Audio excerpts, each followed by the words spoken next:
welcome back. Welcome back. Your man Diamond K in here, of course, the Diamond K Show on firebroadcasting.com, the diamondkshow.com. And definitely want to say happy Monday to everybody. Hope that you had a great weekend and all that. And hopefully this wasn't a, what do they call it? The manic Monday that is often talked about. A lot of things that we have on the schedule for today. A lot of things to dive into.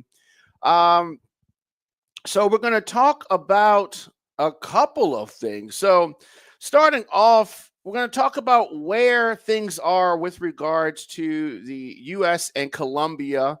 Of course, Trump starting a debacle over the weekend. We're going to talk about that. Trump also expected to sign a flurry of new military-focused executive orders. We're going to talk about that. Of course, the Air Force has restored the Tuskegee Airmen training videos that they took down because now they're not feeling Black history and all of that, and so they thought that should be removed. So we're gonna talk about that being restored on Hegseth's first day. JD Vance made his first trip as vice president. We're going to talk about that. Vaccine bills stack up in the state houses across America because of things that the Trump administration are doing. All the Senate Democrats, except for Fetterman, have condemned the January 6th pardons in a resolution. We're going to talk about that. An incarcerated transgender woman has challenged Trump's order on gender.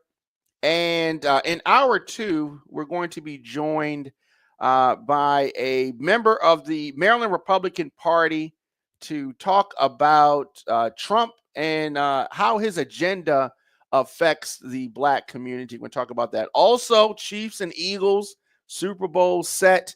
And should women run a major haircut past their man before she cuts all her hair off?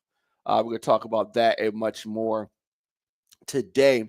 So with regards to Colombia, right? And I'm not talking about Columbia, Maryland. No. We are not talking about Columbia, Maryland. We are talking about the country of Colombia, right? Over the weekend, Donald Trump had a temper tantrum, and it's not a surprise that Trump would have a temper tantrum. That is what he does. That is what he does. But we're going to talk about this now. So here, let's get into the scenario, because when you have somebody in leadership like Trump who has threatened to do these kind of things, this is where we are. So as far as Colombia goes, Trump and his minions are suggesting that, we won, the president won, and it's very childish. It's very childish when you sit and think about it. So you have someone who says that if a country does not do what he says, then he's going to sanction them. The White House has claimed victory in what they're calling a showdown with the country of Colombia. And this is over accepting flights of deported migrants from the U.S. yesterday. So hours after Trump threatened to some steep tariffs on imports and other sanctions on this long-time U.S. partner, it appears that they have come to some type of agreement. And it's unfortunate that this is the steps that are being taken with, as I said, long-time partner. So the long, close partners of the United States and Colombia clashed over this issue of the deportation of migrants. The deportation of migrants and impose tariffs on each other. Trump says, we're going to put tariffs on you. And they said, well, we're going to put tariffs on you. And that's what happened yesterday. And this is going to be on the goods of each other's country to show that they could, I don't know. I mean, what is the purpose of this, right? The White House held up the episode as a warning to other nations who might seek to impede his plan. So they're basically saying, if you don't give Trump his way, he's going to impose sanctions and tariffs on your imports. So there was earlier a ordered visa restriction, 25% tariff on all Colombian incoming goods, which would be raised to 50% in one week, and other retaliatory measures sparked by the president of Colombia's decision to reject two Colombian-bound U.S. military aircraft carrying migrants after the president accused Trump of not treating the immigrants with dignity during the deportation process. So the president, Petro of Colombia, was upset, and he announced his 25% increase in Colombian tariffs on U.S. goods. And at the end of the day, I guess they've worked things out. Trump says that the measures were necessary because Petro's decision jeopardized national security in the U.S. by blocking the deportation of these two individuals. Interesting. It's like, a 5-year-old is governing the country. So not sure why it has to be this way, but this is the way that it is. So they're going back and forth. Americans and Colombians on the seat of their pants, I suppose. There was, there are other ways to do this.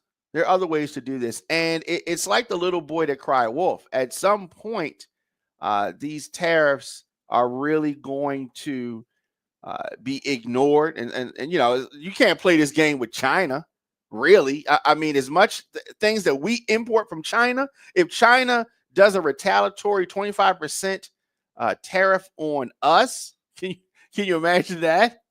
Right? Can you imagine that? But that's Donald Trump. That's Donald Trump for you. And I don't like any of this. Definitely let me know your thoughts, of course, in the comment section. Instagram, Facebook, Twitter, LinkedIn, TikTok at The Diamond K Show. Of course, on Blue Sky, I am at The Diamond K Show. Now, Trump is expected to sign a flurry of new military-focused executive orders. So I know what you're saying. What? He's signing more? Yes, he is. He is signing more executive orders.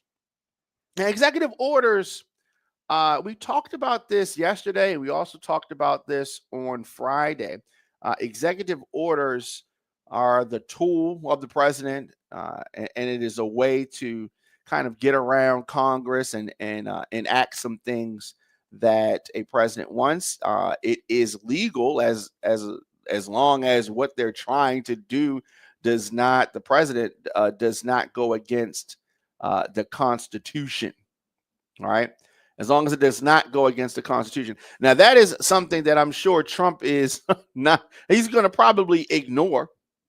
He's going to probably ignore things that that he wants to do. If they go against the Constitution, he doesn't care. He's just going to completely ignore that. He's going to completely ignore that. And that is what he has been doing. So we are a week in, and the Trump Justice Department says it has fired employees that were involved in prosecutions of the president. No surprise there. That's just how he rolls. The Justice Department says it has fired more than a dozen officials who were involved in the prosecutions. And it is it's one of those things because it's retaliation. It's retaliation. And I don't understand why there's not more uproar about it. The Democrats, of course, as normal, weak as water, not going to do anything pretty much because they are scared and shook. Yes. The Democrats are scared and shook, but hopefully we can light a fire under the Democrats. But real quick before we go to our guest, these new Trump orders on transgender troops, COVID, and more are expected to be signed. So this flurry of new executive orders that could further clarify the initial directives that Trump issued shortly after his inauguration last week, when he removed protections for transgender troops put in place by Joe Biden. He also banned DEI initiatives at federal agencies, right? So there are going to be, you take many steps back, and there are no forward steps here. They're all backward movements. So this new order on transgender troops does not put an immediate ban, but it directs the Pentagon to come up with a policy on their service in the armed forces based on military readiness. A person familiar with the matter says. So, of course, Trump doesn't have an actual plan for anything. What does he say? He has concepts of a plan. So, as normal, he's not going to actually make the order. So this way he can deny the order. Oh, it wasn't me. It was the Pentagon. But you told the Pentagon to do it. Whatever. And so that is what we have. More of the juvenile behavior, more of the thing. So Trump promised during his campaign, if you remember, promises, right? What did he say? Promises made, promises kept. Get out of here with that crap. He promised during the campaign to build an Iron Dome like the advanced air defense system used by Israel. Not going to happen. I thought that they wanted to shrink the size of government. I thought you're trying to spend less money. An Iron Dome around the country? Come on. Come on. Now, seriously? Is that what we're talking about? So it's not immediately clear what the additional order on DEI, diversity, equity, and inclusion would be. But Trump's initial action ended those programs across the U.S. government already. Has had some far-reaching consequences. But of course, as normal, like Trump's wedding vows, there's no clear direction as to where things are supposed to go. Agencies have been taking some kind of broad approach at removing content that seem to run afoul of Trump's ban. That's what they've been doing. They don't know what to do. He doesn't know. He's just barking out things, that the last person that he talked to says, and then he's doing it or instructing somebody to do it.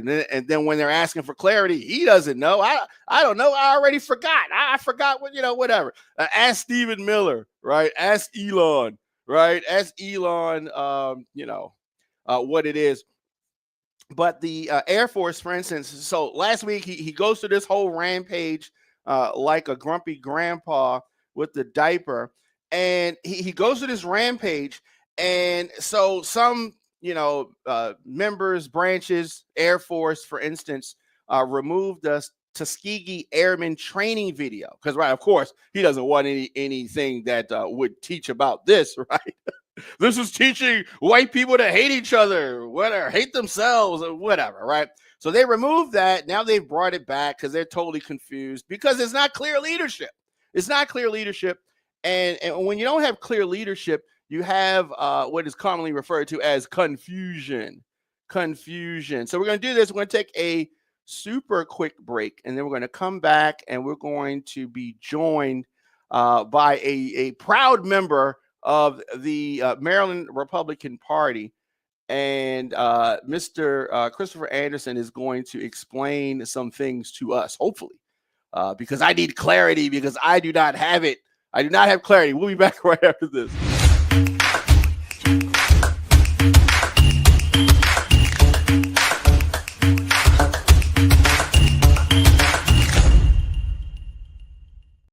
Welcome back. Your man Diamond K in here, of course, the Diamond K Show on firebroadcasting.com, the diamondkshow.com.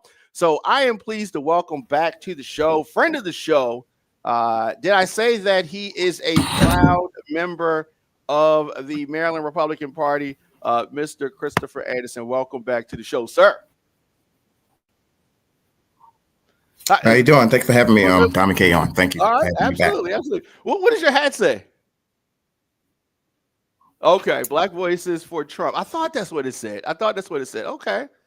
All right, that's what's up. I just got it over the weekend. I went down to DC and they were giving these out.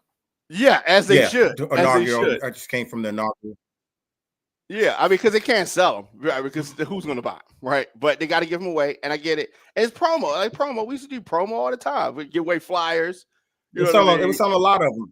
It was. Now, I saw something that you posted that said that you were thanking somebody for giving you directions, because it was so crowded.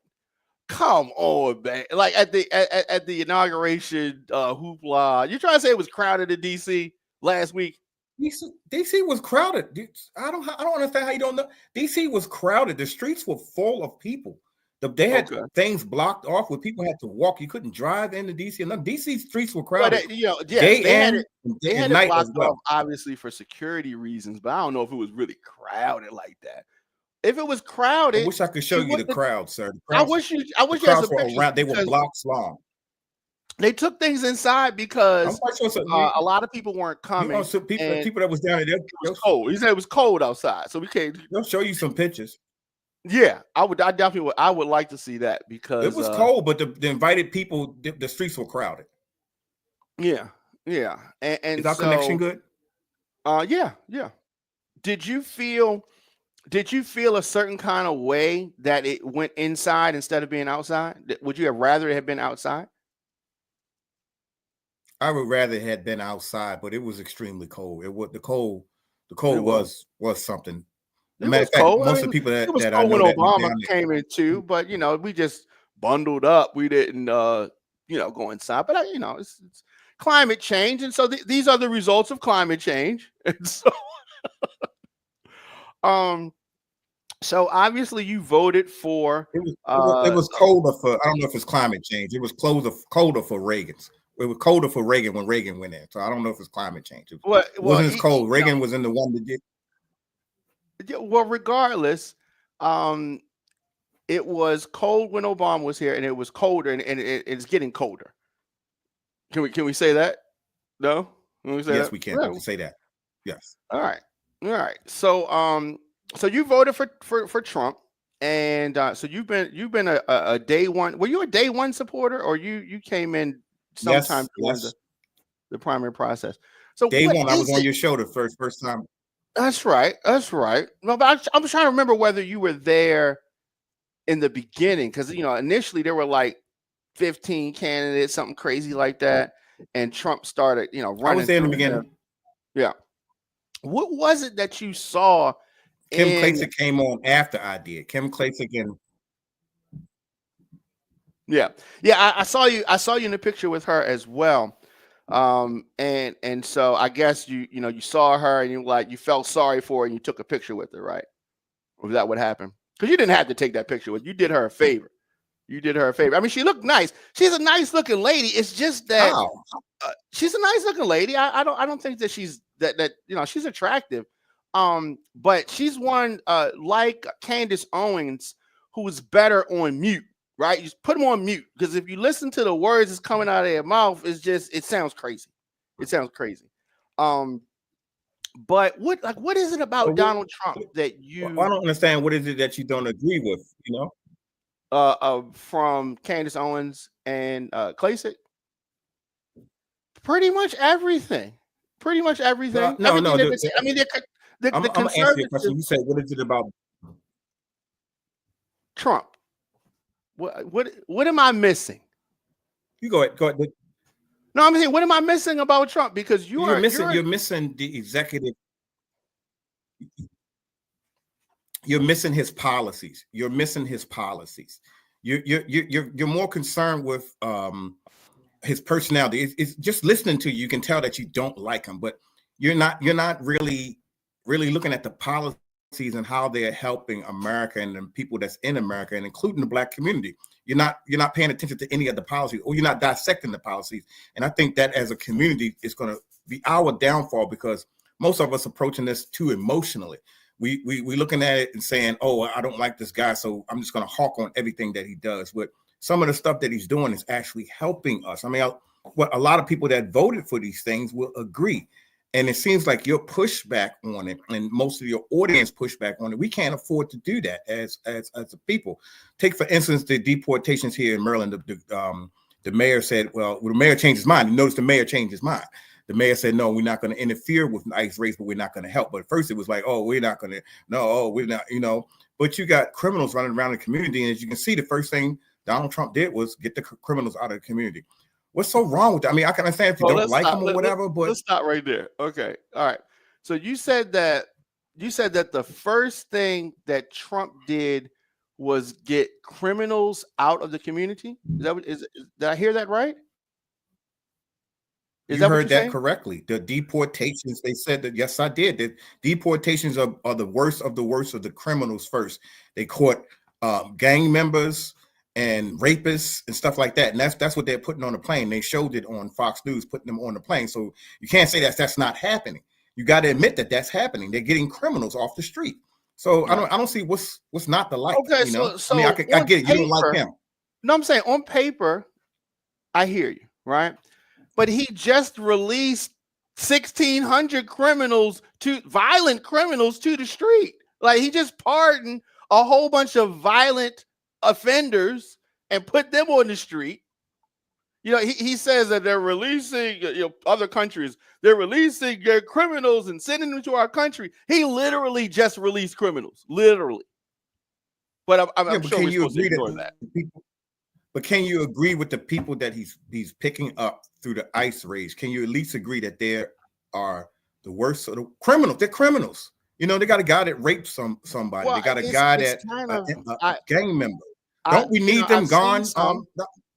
I've seen some, but it's kind of hard to look at this with a sober mind when the person who's doing this has 30-some felonies, right? Well, so we say criminals. Is he deporting himself back to Germany, where his family's from? No.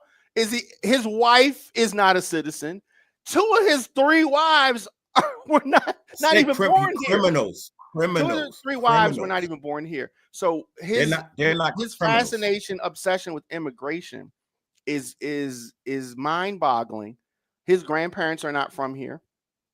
And so it's just, it's like this picking and choosing how we look at immigration. Immigration needs to be gotten together, right? The border is not the way it's supposed to be. Yes. I agree with that. The process needs to be fixed, but we have so many politicians in Congress that don't really want to fix the issue. So we got these executive orders, this and that. The next person's going to come in 4 years, 8 years, and if they don't like what Trump has did, then they're going to change it, and they're going to make their own executive orders. And this has been the pattern for years and years. If Congress really wants to change the law, then they can change the law, but they don't want to fix it. That's true. You're right about that. They don't want to fix it. That's why Trump is brave enough to do an executive order to bypass them, because there's people back and forth in Congress slows us up. This man is being the fastest. He's got more done in 4 days than Joe Biden did in 4 years. I mean, he got the military down at the border to stop the people from coming in. You got to admit it. This is what we needed done. It got done in 4 days. It got done in 4 days. Oh my God. It's got done in 4 days. 4 days. Yes, closing that border off is a big thing. And then getting so you're saying that the border's closed off now? So the border's closed off now. Secure. The border's secure. Okay. So the border is now secure. How hard was that? So you're saying that the border, what are you using as the metric to say that the border is secure? Well, they got the military. They flew the military down there and they stopped the people from as much as they possibly can from coming in here illegal. Some of the people have turned back because of the military presence down there. Some of the people that's coming in the country illegal turned back and went away. And then on top of that, he's deporting people. So he's actually secured the border a bit, and that's 4 days. He did that in 4 days. So now so that one's done. He's fixed the border. So border's fixed. Okay. And so what about inflation? Has that been fixed too? Did I miss that? Go ahead and say no. That's because he said he can't do it. He said that inflation's too hard. Working on that. He lied and said he was going to fix inflation. But how did he get out of control in the first place? Huh? He didn't say he didn't say he's going to fix it. Do I need to pull up clips when he said he could fix it? He said he could fix it, but I don't think that's going to take. That's going to take some time. It's not going to happen. Of course, he said he's going to fix it. I mean, he told his wives that I'm not going to cheat on you. I'm going to be here, sickness and in health. That was a lie. We know he's going to lie. That's neither here nor there. Has the price of eggs gone down, or is it at a record high? The price of eggs have not went down. The price of eggs have not went down. It's going to go. It's gone up. But on the other hand, he's got the Saudi Arabian government investing $600 million into America. You got the Saudi Arabian government already investing in America. These are the things these are the kind of programs that we need and we can grow from. Well, I mean, they've given a lot of money to Jared. You're right, and so they're investing in Trump. This whole thing, I guess, this is the part that I'm trying to. I was hoping you were going to get to, but I know that you're not. Which is this whole thing is a money grab for Trump. Trump is just trying to get money. All right, whether it's from the tech billionaires, whether it is from other governments. He had all these companies and businesses and folks put money into his inauguration fund that he didn't use and doesn't have to give it back. He took things inside. They didn't use none of that money. And you don't have no problem with that. If Joe Biden did that, or Kamala had done that, or Obama had done that, you would be talking about how corrupt they are. And you just skipping over it. We talked about, I mentioned the billions that the Saudis have given Jared. You ain't even bat an eye. You ain't even bat an eye. Oh, I know, but Hunter's laptop, that was the problem. What about, you don't think most of this money is coming also to America? To America, he's getting most of this money, tariffs, and making everybody invest in America. What about the money's coming? What about the program, the AI program?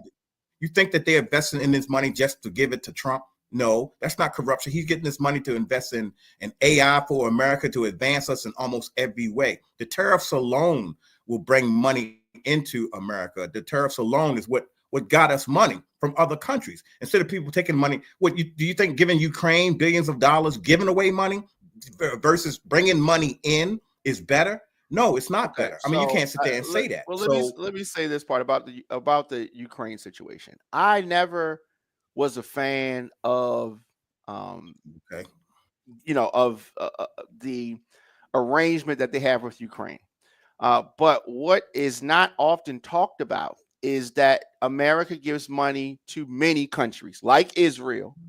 Well, you can't say Israel can't get money, then all of us, what I mean? It's just we give money to a lot of countries. They just we shouldn't be. No, but we do. Be. We do. Yeah, but he's putting a stop to that. He's putting a stop to that. No, he's not. He's putting some proof that he's not doing that. Ukraine because they did not. They did not blackmail Joe Biden the way he wanted them to. So and that's what got him impeached the first time, right? And so we have a tendency. America has a tendency of putting our noses in other people's business when there are natural resources there that we want. That's when we get involved. Your new Secretary of State is going to try to make a case to have American troops back in Afghanistan very soon. He's been already saying stuff, Rubio I'm talking about. He's already been saying little things here and there. And before you know it, they're going to have us back in Afghanistan. in another forever war, and I thought Trump was the person that didn't want any wars. Well, you're talking about stuff that hasn't happened yet. So no, they're already that's setting the speculation. stage. I mean, they're already setting the stage for it, but if you it hasn't happened yet. Yeah, I mean, yeah, okay.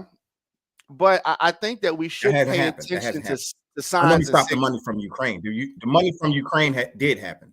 He stopped the money going to Ukraine. Well, speaking of stopping Ukraine, and that's taken off. I thought he said that he was going to stop the Ukraine-Russian war within 24 hours. He said even before he got in office. Did he not say that? Or he said that? He said that.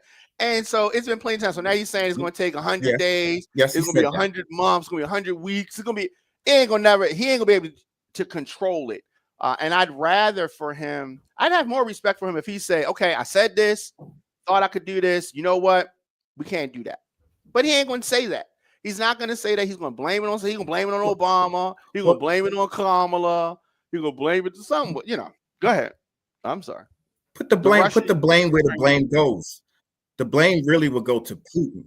I agree. Putin's not going. As you can see, Putin's just an alpha male too, and Putin's not going to just sit and roll over for Trump as people thought that they were in each other's pockets. So you got to get Putin to agree to things. But on the other hand, he's already secured a ceasefire in Gaza. And he's already got hostages back. So he's working on one war. And now he has another one. Trump did not get the ceasefire in Gaza to happen. That was something that had been in the works since the spring. You don't get in a negotiation for a ceasefire for a war that's been happening. It just all of a sudden happened. This is something that's been in the works since the springtime. All of a sudden happened. That's what you're saying. You're saying it just all of a sudden happened. War just ended. Trump came in, ended the war. That's what you're saying. Or got a ceasefire. Because I guess you don't think that his inauguration. They ain't signed no treaty. The war ain't over. You don't think January the 20th they will. It's not over, but it's a ceasefire going on right now. Why before Trump got in office? What did he say? Trump said if those hostages aren't released by the time I'm inaugurated, it's gonna be some troubles over there. Next thing you know, there's a ceasefire. Hostages getting released. They released 4. Not all of them, but they started with none released before. No, it was. They didn't release none, but they didn't release.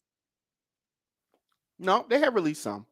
They didn't release any before Trump. They had, and some folks have, some hostages have been killed, all different kind of stuff, right? But my point is that if anything good is going to happen, you're going to say that Trump did it, even if it happened before, because that happened before he even got in office. But you're going to say that he did it because they were scared of him, right? No, that didn't happen before he got. Yes, they're scared. Yes, they're scared of him. Yes, they're scared of him. Yes, they're scared of him. Yes, and that's what we need as Americans. They're scared of him. Yes. Okay. So you said it. I'm glad you said it, and I didn't. You're brave man. Yes, they're scared. You're being serious, and I'm being sarcastic. Ain't nobody scared of Trump. Here's the thing. What do you call it? What do you call it? They're scared of him. Yes. Why did Putin? Why was he able to government just sent a plane to pick up their illegals because Trump said I'm not going. That's not what happened. That's not how. That's just not how negotiations work. It doesn't work that way. And then on the other hand, I guess the other thing that we haven't talked about is the influence of Elon Musk and how Elon has just been making Trump look like he is subservient to Elon Musk, like he bought a president. Like that's what it looks like. It looks like he bought a president. I mean, everything's for sale. Well, I'm just going to go ahead and say right now, right on your show. Yeah, no, I don't think the country said. I don't think Elon Musk, when he did this salute, everybody's trying to say he didn't make it or didn't. A simple apology would say, "Hey, I shouldn't have made a salute in the air while on the stage." I mean, but I can't. Elon's not the president. Well, Elon's not the president. Some people are calling him the president. Elon needs to make an account for some of the things that he's a little too excited. True. No, he's not. He's not. Donald Trump is the president. Donald Trump is not going to have that. And they already sat Vivek down. I don't think that they're going to let Elon run reins to the country. That might be what Elon's trying to do. We don't know. I'm not going to sit here and say that is, but I'm quite sure a stop would be put to it if that's what he's trying to do. And he, believe me, the money he paid is not enough to buy America. I don't think it's enough. No, I said a president. President Trump rewarded him and gave him a department.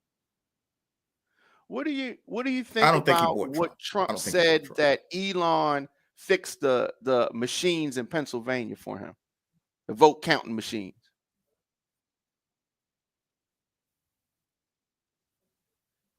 He said it. I'm just telling you what he said. I don't think that's true. I don't think Elon did. Trump was lying again? Elon money went far. Well, I think he probably misspoke. He need fact checkers to analyze that. I know Elon put a lot of money into his campaign, canvassing wise, door knocking wise, and help him get the vote out. I know he did that. But as far as the machines going, Donald Trump might have misspoke, but it hasn't proven. And something that he says, like you said earlier, you was just being sarcastic. If he was being Donald Trump would just say anything right off the cuff. We already know that about him. The man will think he will speak before he think and say something funny, and then everybody takes it seriously. So he might have misspoke on that. I believe this is the same man, the same it's Donald possible. Trump. Anything's possible. I'm saying it's 50-50. It's 50% possible that he misspoke, and it's 50% possible that he spoke when he should have been not speaking on something that actually happened. So we're not going to know that. And so, but there are no black people in his cabinet. He is rolling back things that historically have put us in position. You forgot about Scott Turner? Have you forgot about Scott Turner heading up housing? Okay, one. You forgot about Scott Turner? Okay, so we'll say one. Well, I'll give you one. Did you forget Scott Turner? I know what I'm saying. I'll give you one. I'll give you one person. Okay, so there's one black person. You said no at first. You said okay. So that's none. Because you said none. That's because all of the bootlickers and kissers of him that thought they were going to get something, the Tim Scotts, the Byron Donalds, that thought they was going to get a job, didn't get no job. And I just want to know how this person who has no record of helping black people, no record of having black people really in any significant way be a part of his team. True. Why do you think that MAGA is good for a black America?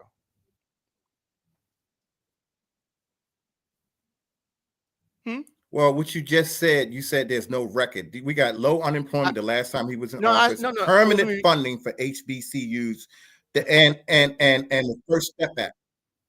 So you when you say nothing that we didn't get nothing, we got those three things. So you might can analyze it or say something. You just spitting out a Republican talking point, and there's a Republican talking point from the 2020 campaign, not even a new one. You spit me out an old one from back in the day, an old school one, right? Which wasn't true either. But let's talk. Here's what I said. He has no record of having black people a part of his operation in any high number, right? So we talk about, I said there's no, you said there's one out of all the people that's been hired, the hundreds of people. You don't one. You have one. There's no like he doesn't, and if he hires a black person, he puts him in the urban. Three policies. Three. Who's the three? Who's the three black people in Trump's campaign? You said three. Okay. First of all, when you say that Tim Scott and Byron Donalds never asked for a position, he's in the right spot. So they right was now all in What being a you congressman. think they was doing? Tim that Scott. They wanted a position in the campaign. They wasn't doing it for a job. They was doing it because of the same reason I'm doing it. They think for themselves, and they believe that he was the best person for the job for black people. Byron Donalds at least believed that. I've talked to Mr. Donalds personally, Congressman Donalds personally. Congressman Donalds does what he does for his community. He might represent a complete. His demographic is more white than it is black, but Byron Donalds is down for the cause. When he sat there and he came out to the black community and talked to the black community, he didn't do that for no job. He did in the that because he barbershop? believes in Republican and conservative. You talking about that Yes, that conversation one. at the Yes, barbershop? yes, The one where Trump wouldn't even show up, that yes. called on the phone on the speaker.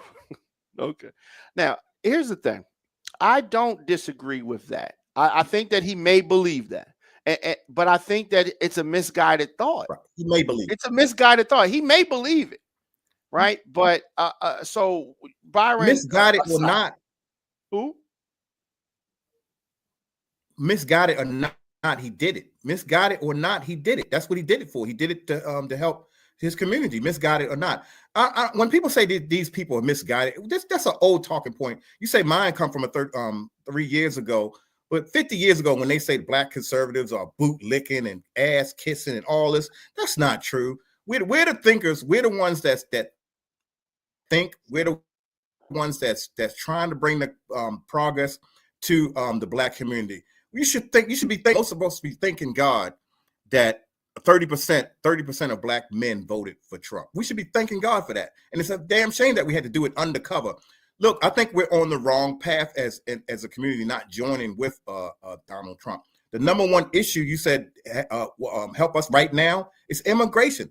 Immigration. Where do you think they're going to put all those illegals at? In New York, they're trying to put them in the black community. In Chicago, they're trying to put them in the black community.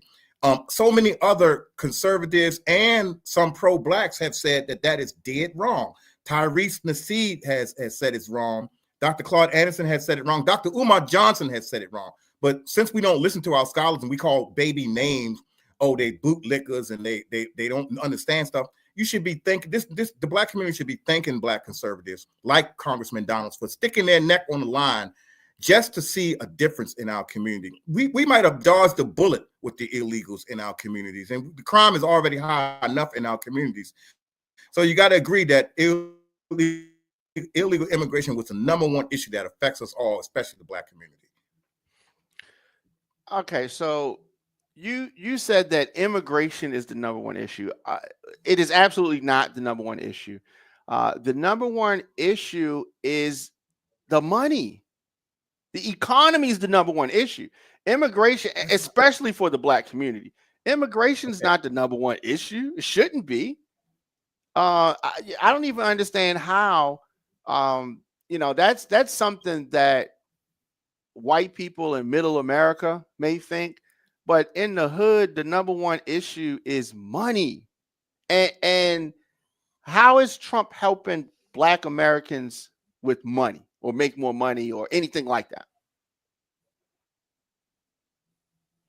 Well, like I said, the last time the low unemployment was at issue, his policy last time, and the permanent funding for HBCUs, which I'm looking forward to him actually doing again. But he already that funding for HBCUs is going to stay there, especially since he's in office. But as far as the money going, when they invested $600 billion from the Saudis, we don't know where that money is going to trickle down to. But it's there to invest in America, and we're Americans, and so that money is going to trickle down to us as well. Yeah. That does not help the black. You're shaking your head, but you don't know. Because that is not how saying that Saudi Arabia is investing some money in, and that's supposed to help black Americans is that's a bit rich. And that's not going to happen. What Trump has done with now every DEI has become a buzzword for a lot of different things. But everything that, and I'm not in full support of every little thing that they've lumped in with DEI. However, like many programs, they get co-opted by white women and they become just affirmative action. They become the sole beneficiaries of a program. And so it is just when they talk about the DEI initiatives or affirmative action initiatives are racist against white people, which is mind-boggling. They were created because this country has a tendency to only think that white men can do all of the important things. And so you had Lyndon Johnson from Pressure and I guess initially from John F. Kennedy, put into effect some things. And these things were put into effect because we had to force and hold the feet to the fire of white men to open up the hiring process in schools, the admission process, all different types of things. And now, 60 some years later, white people are trying to act like, oh, okay, too many black people have gotten in, too many brown people gotten in. There's something wrong with affirmative action. And I could connect affirmative action and DEI together. I think the DEI is like a descendant of affirmative action.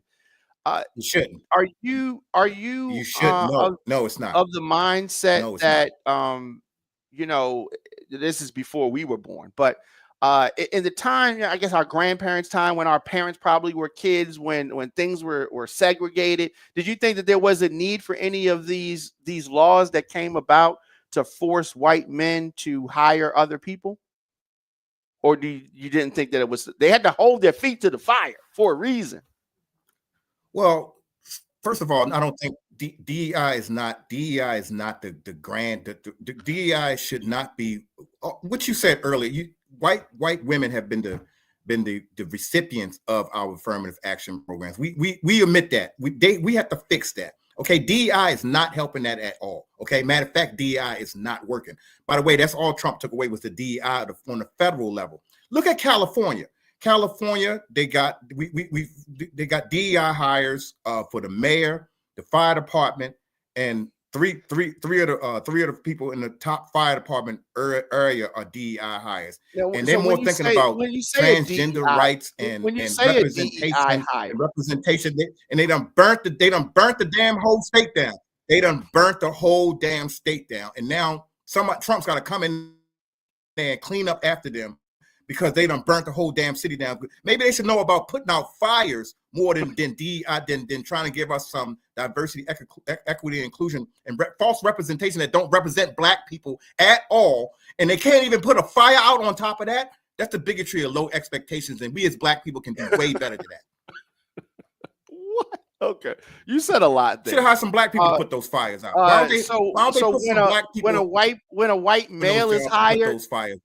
When a white male is hired, that could be a DEI hire. Some of these unqualified appointees like Pete Hegseth, that's a DEI hire. That's just, we just need a white boy in the seat, so we're just going to hire somebody that's not qualified. Huh? They're not burning states down. I mean, they're not burning states down, and I'm not for that either. What I'm saying is, Democrat politicians are burning down the state. What are you talking about?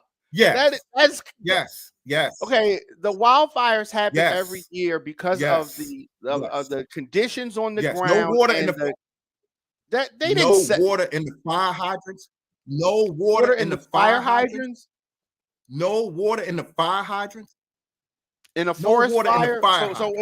Where are the fire hydrants in the forest? Where are the fire hydrants in the forest? Fire hydrants aren't in the forest. These fires come every year. Well, when Ronald Reagan was the governor, they still had forest fires. They still had forest fires when Ronald Reagan was the governor. This is a community. This is a climate thing of the region. Yes, this is a climate thing in the region. To handle it. The fire department. Just like floods. Trump said they could have got the water. Just like the levees. Trump said they could have got the water from the just like dams, a tornado. Smelt fish. Well, look, if we have a crisis, are you going to say that to all those people that lost their houses? Yes, of course, but that's not a Democrat. He's already went down there. He's already went down there and got them their houses back. That's not a Democrat or Republican thing. Yes, it is. No, it's not. Just like in Texas. Listen, Karen Bass, and I'm not going to jump on Karen Bass. Karen Bass, I'm not going to jump on her completely. She was on vacation when the fire happened. She came directly back. Well, but come on, Trump said she got executive orders that she can use. She has some things to come answer on. for. I mean, she has some things to answer for. I'm not going to say thank you. that she doesn't. But she didn't set the damn fire. She's not the cause of the fire. No. So I'm saying there's no politician there is the cause. No, she's the one that's supposed to put the fire out. That's like saying that and the fire department are the ones that's supposed Eric to put Adams' the fault that it out. snows in New York. It's not Eric Adams' fault that it snows in New York. It's not Eric Adams' fault that there are rats in the subway. Right? He inherited. That's just what comes with the area. Yeah, listen, we need people that's going to get the job done. And the DEI hire of Karen Bass, I mean, she couldn't even. I mean, she's sitting there at the table telling the people, "Oh, we'll get you up in a week," looking like she's going to hire contractors to come in. And Donald Trump shut her right down and said, "You're going to pass that cost on to the people." No, we can get them back in their houses right now. Forget about the contractors. We can do it in 24 hours. That's the kind of leadership we need when there's a force. How are you going to get them back in the house in 24 hours? First, he let them clean out their own lots. They can get it. They can get it. Like if your house is on fire, you clean it out yourself. He let them clean out their own lots where Karen Bass they had to get permits, and those permits can take up to a week to 18 months. When Trump said just go in there and clean up your own houses, you know what I mean? And we can start from there, and then we can get federal funding down to try to help build those houses up. I mean, you got to admit he was down there. He had better solutions than Miss Bass did. And then on top of that, her 3 fire chiefs, those 3 fire captains should be fired. They couldn't put the damn fires out in the town. They didn't have no water in the fire, no water in the fire hydrants. I digress. I don't want to get too far into that, but the DEI thing is not helping us. It's not helping us. It's not. It needs to be reformed, and it needs to be done the right way. I would rather 3 black men. What's not helping is the mayor and the president having a public clash over the wildfire cleanup. That's not helping. That's a conversation that's supposed to happen behind the scenes. And as the president, it's like you stoop to a level that is beneath where you should be. Yeah, he's been a long time. Diamond, it seemed like you anything that the man do. I mean, you said behind closed doors, they had it in front of the people that their houses burned down. They shouldn't have had it. People need to hear that information in the public, not behind closed doors. So to the person, if we were residents of California, it looked unprofessional, but he's down there. In our houses, in our cities, looks unprofessional is no water in the fire hydrant. No, I'm saying our city is in ruins, right? And the most powerful people in the state. What looks unprofessional is no water in the fire hydrant. Oh my God. No, that it is. Listen, Karen Bass does not. She definitely did some things wrong, but I have a problem with white males. Yes. Whether it's Larry Hogan talking about our female mayors in Baltimore, or whether it's Donald Trump talking about female mayors. I have a problem with you siding with white men publicly trying to diminish black women, and then turn around and try to say that those white boys are helping or helpful for Black America. I don't care what color gets the job done. The fact of the matter is, Karen Bass, a black DEI hire mayor, could not fight a fire. And she had 3 firefighters that were DEI hires, worried about diversity, equity, inclusion, and the LBGT stuff in the police department more than they was about putting out fires. So that's a fact. That's a fact. Yeah, I don't think Trump being a white man coming in and chastising her, telling her to do her job. That's his job to tell her to do her job. I'm sorry that you don't like the demographic of the 2. She had her chance. And you yourself admit that she's made several mistakes. She made mistakes. Lost their homes. Let me see how you feel about this one.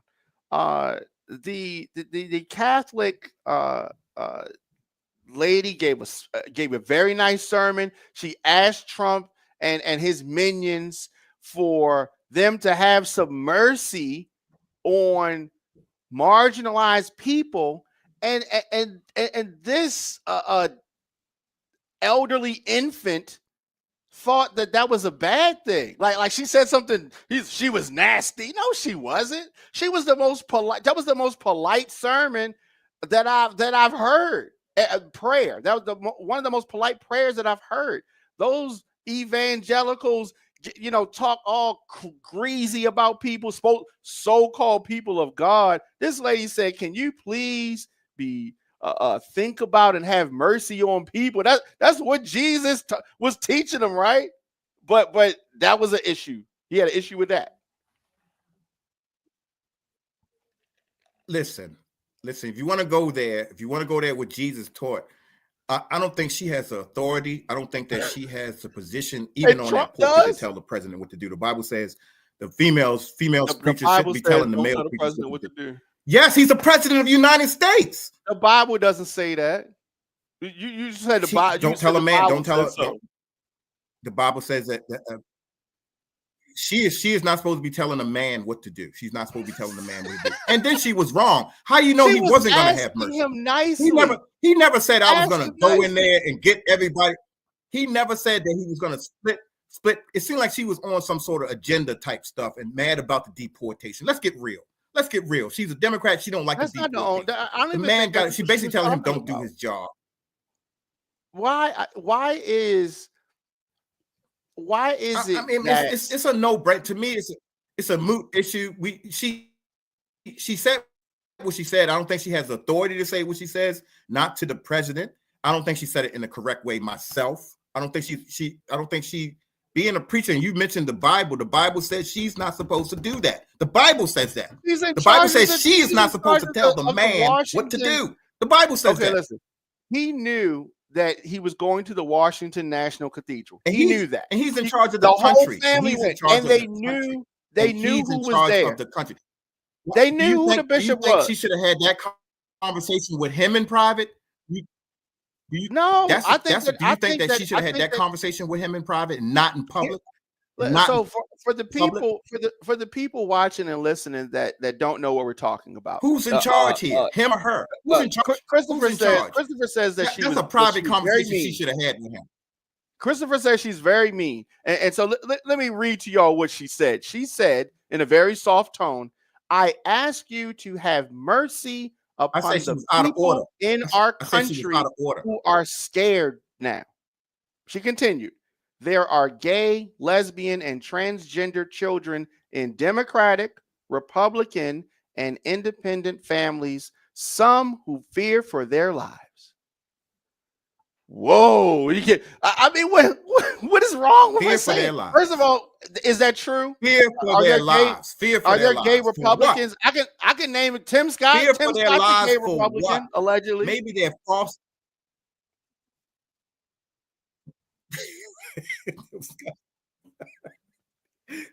I don't know. She was talking to you, Tim Scott. Tim Scott wasn't dating that woman out on the beach. Why are they fearful for their lives? And Diamond, why did she bring up gay and lesbian in the LGBT community when the main thing was deporting illegal aliens? Why did she bring the gay community up? I'm tired of our plight being other people jumping in on our plight. I don't know. There's nothing for them to be scared of their lives for. I don't know why. What are they afraid for their lives for? Afraid for their lives? Afraid for their lives? Afraid. This woman on the pulpit really seriously said that they're afraid for their lives. Well, what's happening that they're afraid for their lives? What's happening? Policy being changed? Lindsey Graham won't come out and admit that he's gay. He's afraid to. Tim Scott won't live his truth. She was fear-mongering up there. She ain't supposed to be doing that from the pulpit. I'm surprised that she said it, but I don't have a problem. It wasn't like she said something mean to him. Like, yeah, okay, I was surprised she said that. That's every church is not going to say that. I think she said it, but she wasn't. I think she was out of order. She was out of order. She was out of order. She was out of order. She better not say nothing to the president. She's out of order. Well, they look out of order. She's out of order. Uncomfortable. She's not one of his advisors. She's out of order. She ain't out of order. She's out of order. You know, biblically she's out of order. If he had a problem, then why he ain't get up and biblically leave? She's out of order. Biblically she's out of order. No, she ain't. They put her there. Like, he knew what it was. Like, she is a member of the left, and She has been critical of him in the past. She has said things about him in her speeches in the past, sermons in the past. And so that's all. But let's not act like these evangelicals don't give their thoughts on the pulpit. They was talking greasy about Biden, greasy about Obama. She wasn't even talking greasy, and she was super polite. But if one of those 70-year-old white boys does it, you like, cool, good, absolutely. But this lady says it with the most soft spoken. Can you be nice to people? And she's a nasty woman. Unbelievable. She was out of order. She was out of order. So as far as the Republican Party in Baltimore, what do you see as I will give you the this. future? Go ahead. I will give you this. It's not that big of a media issue as it should be. A simple from Trump's team should have said, yes, we're going to be merciful. Yes, we're not going to go drag no one from their home. Yes, we're going to be merciful. I give you that. He should have just responded in that way. But this is Donald Trump. And it wouldn't even have been an issue. Yeah, he should have said that. But that shows you he's not smart, right? He's just a child. He just has temper tantrums. I want my toy. He's that. He was that kid. He was the kid that had all the toys, and company comes over the house, and somebody says, "Ooh, what is this? Mine." He had never played with it even before. Don't even remember that he had it. He's that person, and he's just grown up to be this adult. And you're absolutely right. If he he could handle things, and I said this in 2020. If he had been honest with the American people, he would have won that election, and we would have never had Biden at that time.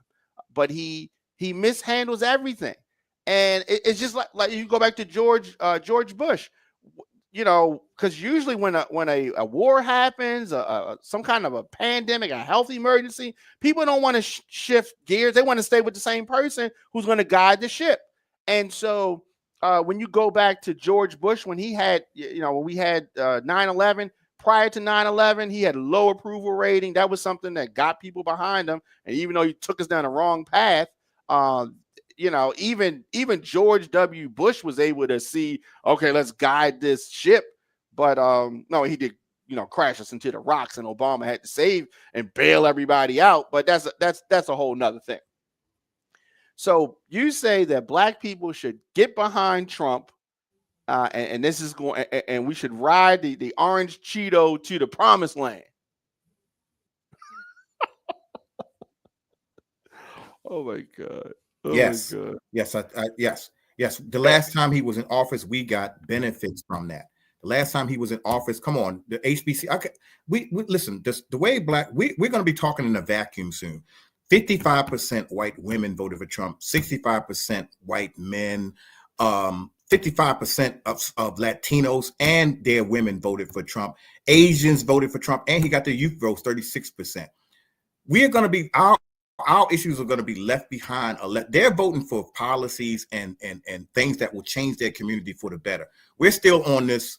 Oh, I don't like what you said, and look, are you bothering us because we black and this and that? While they're getting policies and benefits for their vote, and we're going to be left behind if we don't look at this in a different way. At least ride it out for the 4 years and get the benefits out of it. Not just keep saying, oh, we don't like him. We don't like Trump. We don't like Trump. We got something out of his last administration. We can get something out of this administration. And we're just not thinking. 1 million people dead from COVID. And I think we need to acclimate ourselves to that way. Egg prices hit a record high this week. That's what the virus does. Egg prices hit a record high this week. Much of the increase is the result of what they call the bird flu. And how has Trump responded? He's responded by ordering public health agencies to cease communications with the public. That's what he's done. His presidency is a threat not only to Black America, but to all America, and to the health, to our health, and to our wallets. It is just a debacle. It is a debacle. And You know, people have a short memory. They have a You don't short think memory. You don't think Joe Biden's Joe Biden presidency was the biggest threat to America and a threat to black people? Joe Biden didn't do nothing for black people. Didn't even release Marilyn Mosley from. I mean, how much more of a message did the Democrats got to give us for we stop being so much behind them and against Donald Trump? Joe Biden didn't even release Marilyn Mosley. That should have been the first pardon on his list. Marilyn Mosley. He pardoned his son. He pardoned Fauci. He didn't even pardon Marilyn Mosley. He's supposed to be the black top prosecutor in Baltimore City. How can we sit here and say that his presidency is going to be a threat to us when Joe Biden was the biggest threat to not only America, but the black community as well? We got nothing for our voting for that man. That man didn't do nothing, turned his back on us when he got in office and told us to our faces that we not nothing. And then at the end of his presidency, he didn't even pardon Marilyn Mosley. Well, sadly, I agree with most of what you said in that. I did not want Joe Biden to be the person. He has a track record that is problematic. He is just like Trump from the good old boy era. You know, that's the era that's older than us, right? And they have a certain mindset. Biden has it. Trump has it. Yeah. There's a whole bunch of others that have it that's in that age group, those white boys, right? That's just what it is. And so I'll be happy when we move to the next generation. Why are we behind them like that? I'm saying, listen, I'm not saying that Biden was not my pick, okay, at all. In 2019, Biden wasn't my pick. In 2016, I was hoping that Biden wasn't going to run. Like, I never liked Biden, okay? I didn't like him back in the 90s when I was a kid. I didn't like him then either. He's a racist. Right? Yeah, but he ain't the only one. He ain't the only one in Washington. He ain't the only member of Congress, longtime member of Congress that's racist. You know, I don't like Mitch McConnell either. Huh? Yeah, it's a lot of them. It ain't only Mitch McConnell is famously saying that we shouldn't get. Mitch McConnell family had slaves, so you know I'm not fully under Mitch McConnell, but I'm talking about Trump. Trump family didn't have slaves. Mitch McConnell sit there and lied and say he's not benefiting off of slave money. So he did that to himself. He said that to himself. But Mitch McConnell's not the president. Donald Trump is. Donald Trump, he's trying to help us. He's at least trying to help everybody in America. He might not be focused on black people. But he's at least trying to help everybody that's in America. I would like it better if you said Trump's trying to help himself, because what are your thoughts on J.D. Vance? What do you think about J.V. Vance? I call him J.V., the junior varsity. Well, what do you think about J.D. Vance? J.D. Vance wasn't my pick. I wanted Byron Donalds to be. I think if Byron Donalds had been a vice president pick, Trump won with a landslide anyway. I think it was a gamble for Trump. I mean, he chose J.D. Vance because he figured he had the election, and that's the boy he wanted in there. Most of us wanted somebody different. I wanted, like you said, Biden wasn't your pick. J.D. Vance wasn't my pick. Byron Donalds was my pick. But he didn't choose Byron Donalds, and he won by a landslide anyway. So Trump, it's Christmas for him. He got everything he wants and all the power and executive orders to do what he wants. And so far, it looks like he's trying to fix America. You know, he's not doing the best of jobs. That, like you said, the economy should be number one. But some of the things he's doing is spot on. But J.D. Vance was not my first pick. Byron Donalds was. Byron Donalds would have been the next black president. Would you have voted for him? Would you have voted for Byron Donalds? Here's the thing about him. I think he's a smart guy. However, if it was voted for him, would you have voted for him? I'm gonna give you a scenario. If it was Cory Booker and Byron Donalds, come on now, that's an obvious vote for Cory Booker. I can't think of any scenario where I would vote for Byron Donalds. I can't think of any scenario where I would. I don't agree with him on anything. I would vote for Byron. I would vote for Byron Donalds in a split second. I will vote for Byron Donalds in a split second. A split second. Yeah, I'm sure that you would. And be proud of it. Be proud of it. Well, I mean, thankfully, we won't have to worry about that happening though, because Trump, JD, Trump Jr. None of them are going to give Byron Donalds anything. So Yeah, how'd you feel about yeah. the January 6th Well, he's pardon? a Congress. He's already a U.S. congressman, so he's Yeah, protected. yeah, but they didn't give him that. He got that on his own. It was other boots that I don't wasn't have a there problem for with the him. January 6th pardons. I don't have a You were problem. Yeah, that's true. He got that on his own yeah, merit. You're right. Got yeah, that yeah, on his own merit. yeah. So Byron Donalds is sitting pretty. As far as January 6th, as far as January 6th, I don't see nothing wrong with those pardons. Though some of those people were held in jail with no charges. It was a black man. A lot of people don't remember. It was a black guy that was autistic that got pulled up with all that rape. He disappeared. You know, you heard about other people that was in the system, this and that, the shaman and all that kind of stuff. It was this young black guy that went up there. He disappeared. We never heard nothing from that guy again. And I'm hoping and praying to God that he got pardoned and got out of there. He didn't even look like he was breached the Capitol. He was outside. They arrested a guy, a friend of mine, Brandon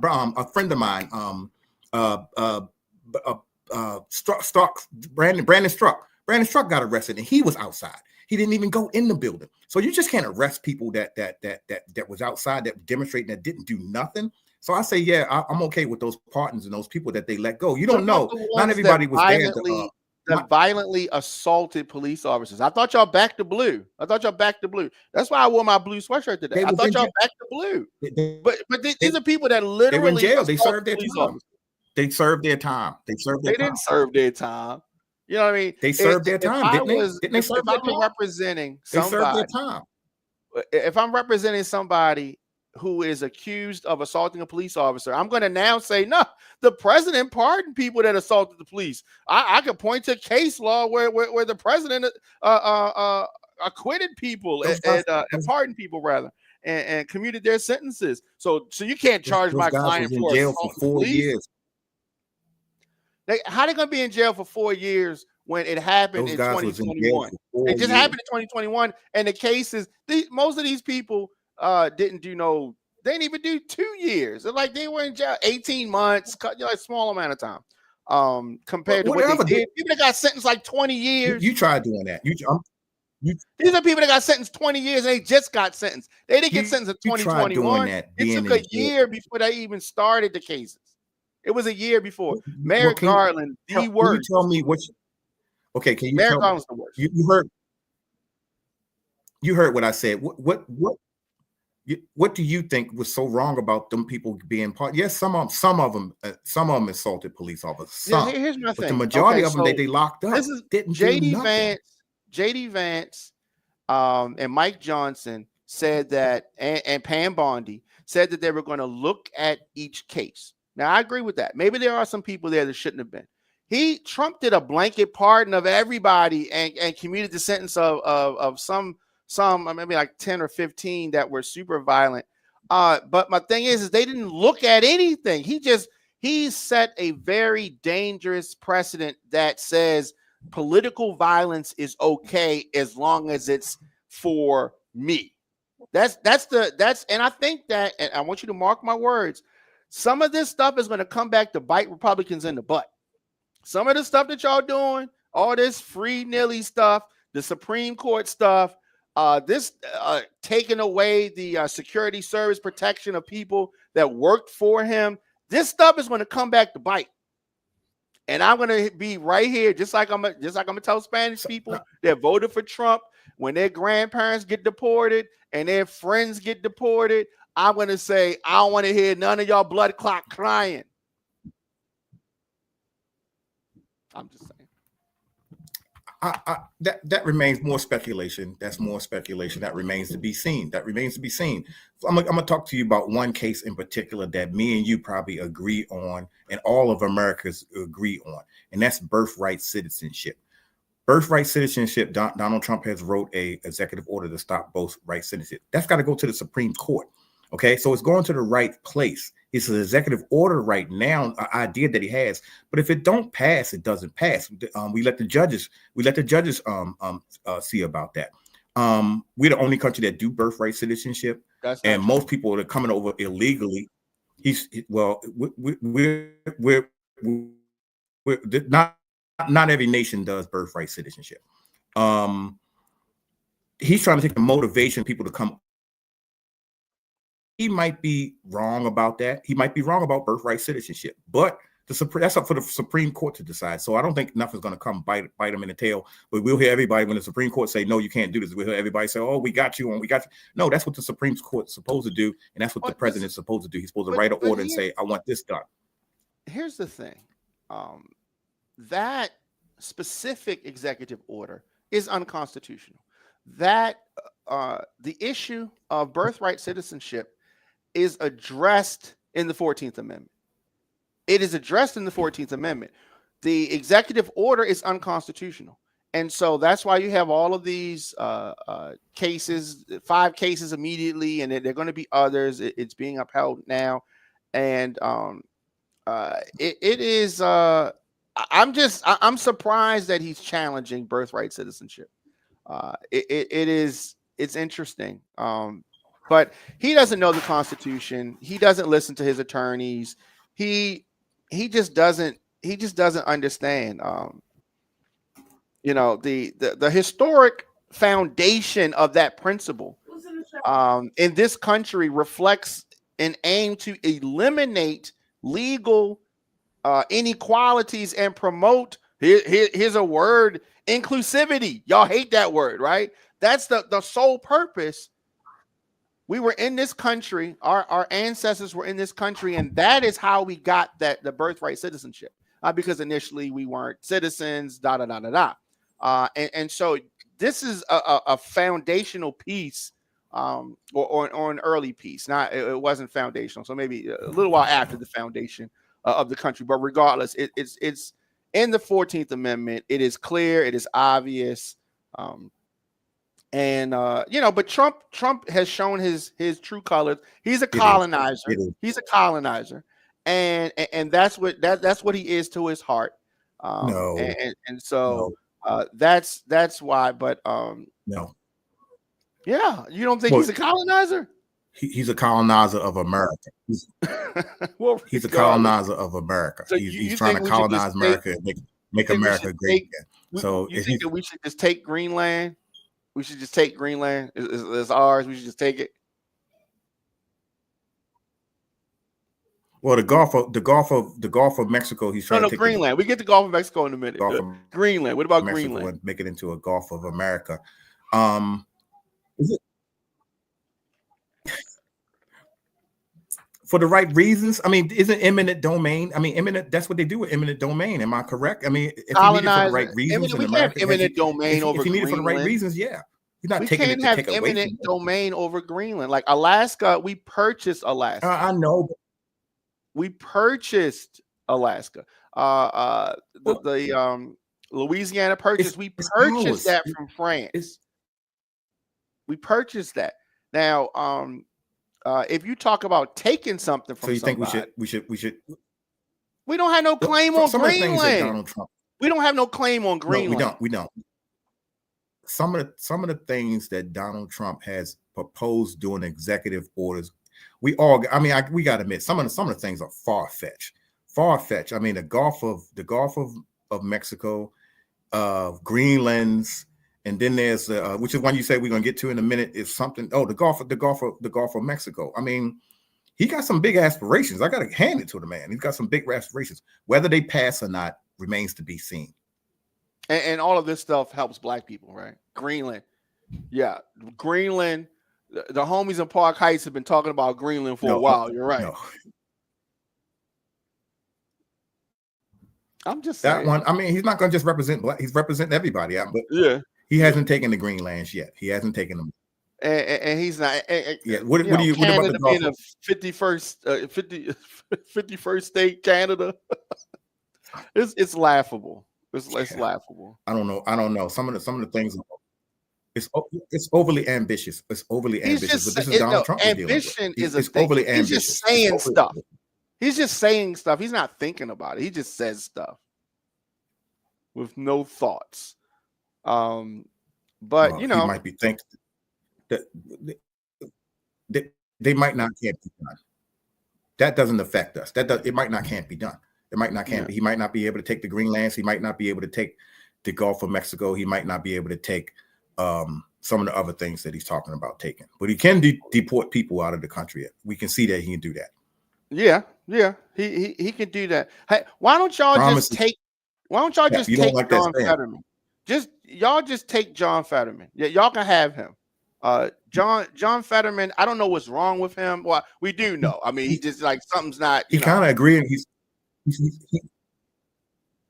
He's agreeing with us now. He's agreeing with us now. Common sense. I can't believe it myself. John Fetterman is saying some of the things that makes sense that we're saying. He's saying, "Hey, Donald Trump is right." That's a Democrat on your side saying that. So yeah, well, he is just like Tulsi. That's a Democrat on your side saying it. I know the mayor of New York. He's becoming a Republican. He's becoming a Republican. He is becoming a Republican before our eyes because he sees the light. Yeah, because he sees that's the fine. light. And y'all can have the guy in New York. He's kind of slow. For what? He's becoming the. Y'all can keep. I said y'all can keep Fetterman. Fetterman's kind of slow, so like take him. You know what I mean? We'll take him. Eric Adams, take him. Y'all can have him. Okay, we'll take him. We'll take him. Becoming a Republican, take him. He of all the Senate Democrats, Fetterman is the only one to not condemn. We'll give y'all Vivek, and we'll give y'all day back. Fetterman's the only one that did not condemn the January 6th pardons. He can go. Now here's something that we probably agree on, and that is the transgender women need to be in a male prison, right? These are men who identify as women wanting to be in a women's jail. Absolutely not. They should be in a men's jail. I agree with that. So I don't know if that surprises you or not, but y'all Republicans are obsessed with the bathroom thing. Same thing. I think that, how you were born is the bathroom that you should use, or they have like a unisex bathroom, whatever, like a, whatever. What do they call those bathrooms? I don't know. The one in the middle, the bathroom that's in the middle is, I don't know. Unisex bathroom. You sound like unisex, right?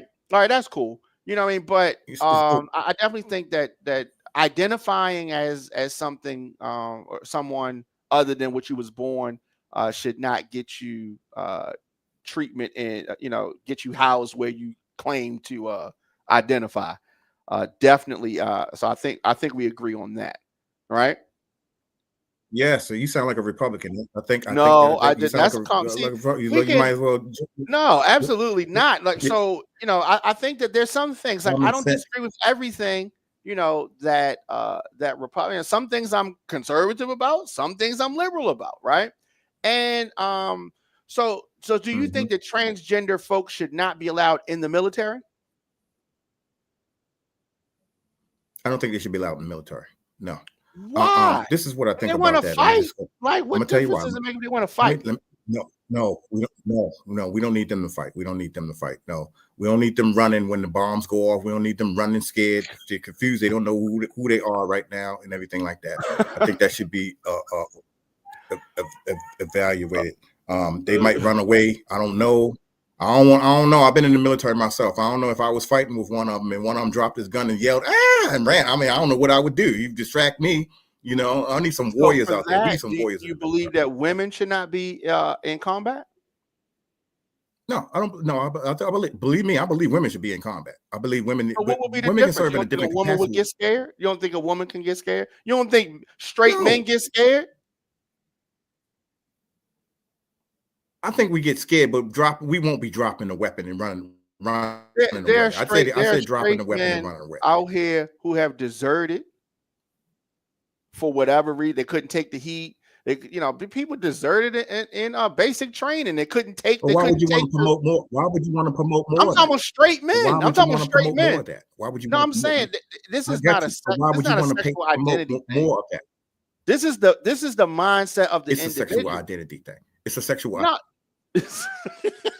No, it's not. It's a sexual. Oh my god, that's hilarious. Listen, it's a sexual. Listen. Like what you said earlier, they should not be in the. Think about this. This is a whole attack on women.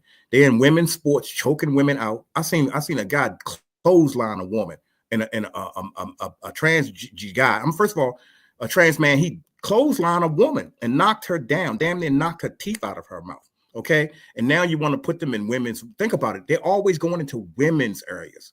They're not going in males. Or how come these men? How come you don't see trans women say I identify as a man and I want to walk into the males' restroom? You don't see that because their brain thinks they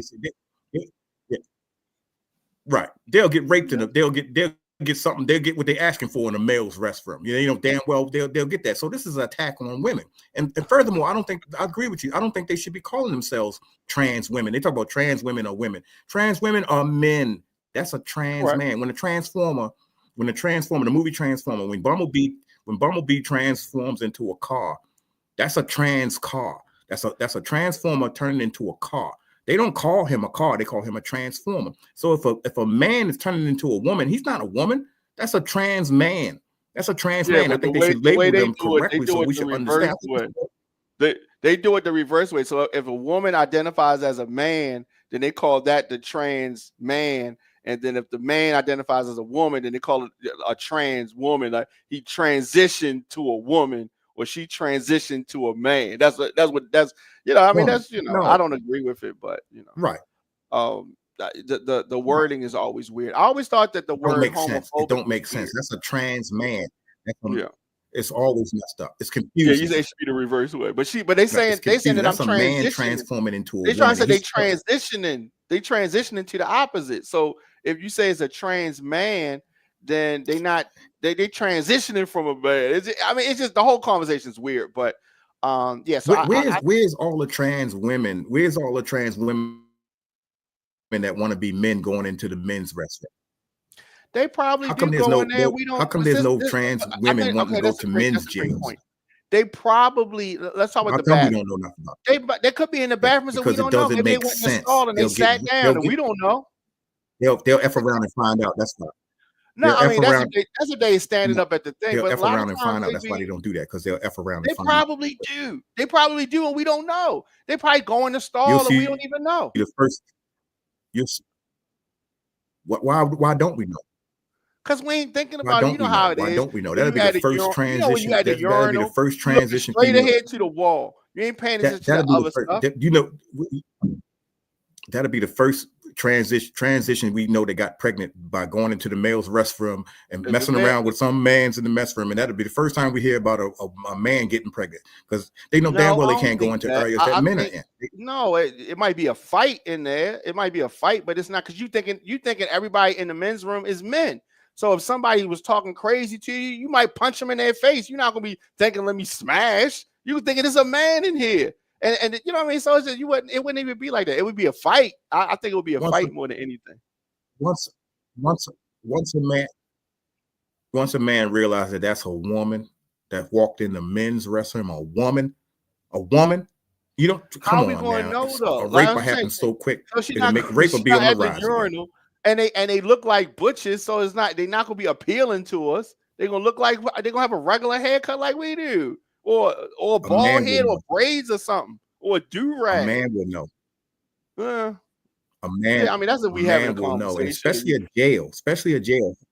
Well, jail is different, right? You know, but I agree with you on that. Now jail, way different. Yeah, you mess around, find out real different. That's crazy. Yeah, that's crazy. Right. So I'm glad we agree on that. That's two things. Yeah, we could definitely agree on, on that. Now we probably not going to agree on these vaccine bills that have been stacking up across the state house, because Trump wants to put everything on hold till he gets RFK confirmed. But do you agree with the RFK nomination? Yes, 100%. I'm at him. Yes, I'm at him. The man, listen, the food one, I did not know that Cheetos.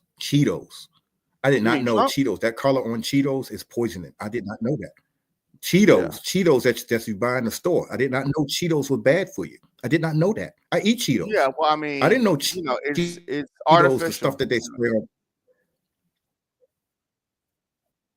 Yeah, it's not real cheese. Yes. That's not real. So let RFK get in there.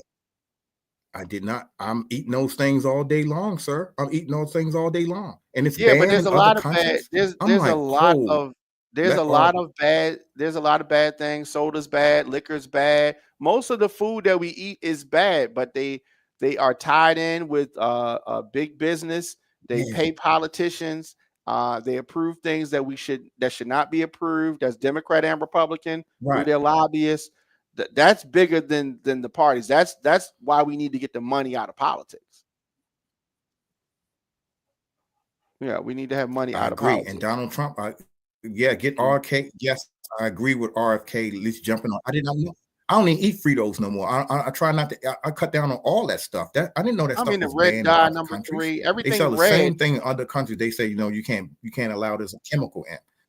Yeah, but they have other chemicals and they just call it something else. We feed that stuff to our children. We feed but but I don't want you to act like other countries are better than us in this regard.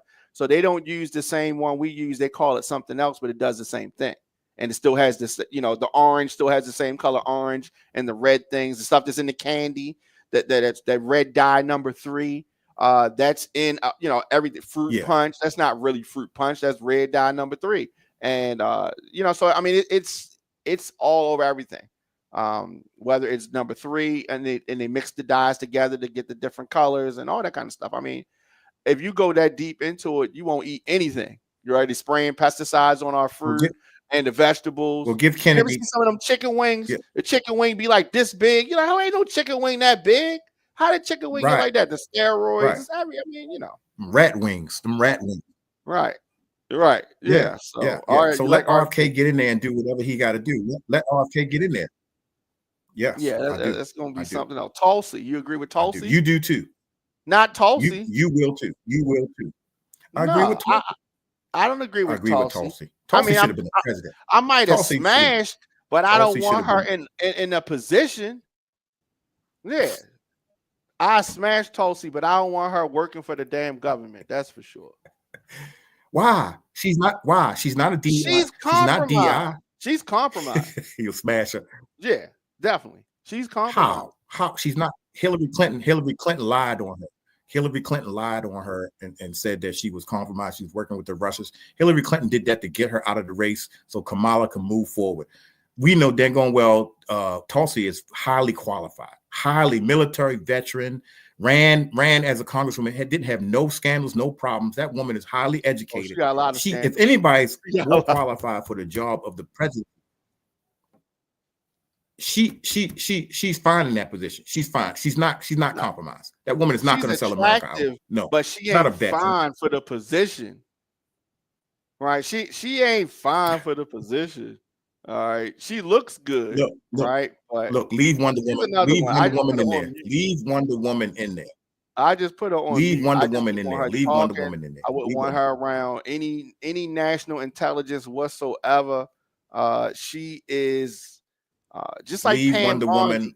She is corrupt. Leave Wonder Woman. Leave Wonder Woman. Yeah, Pam Bondi is corrupt. Tulsi Gabbard corrupt.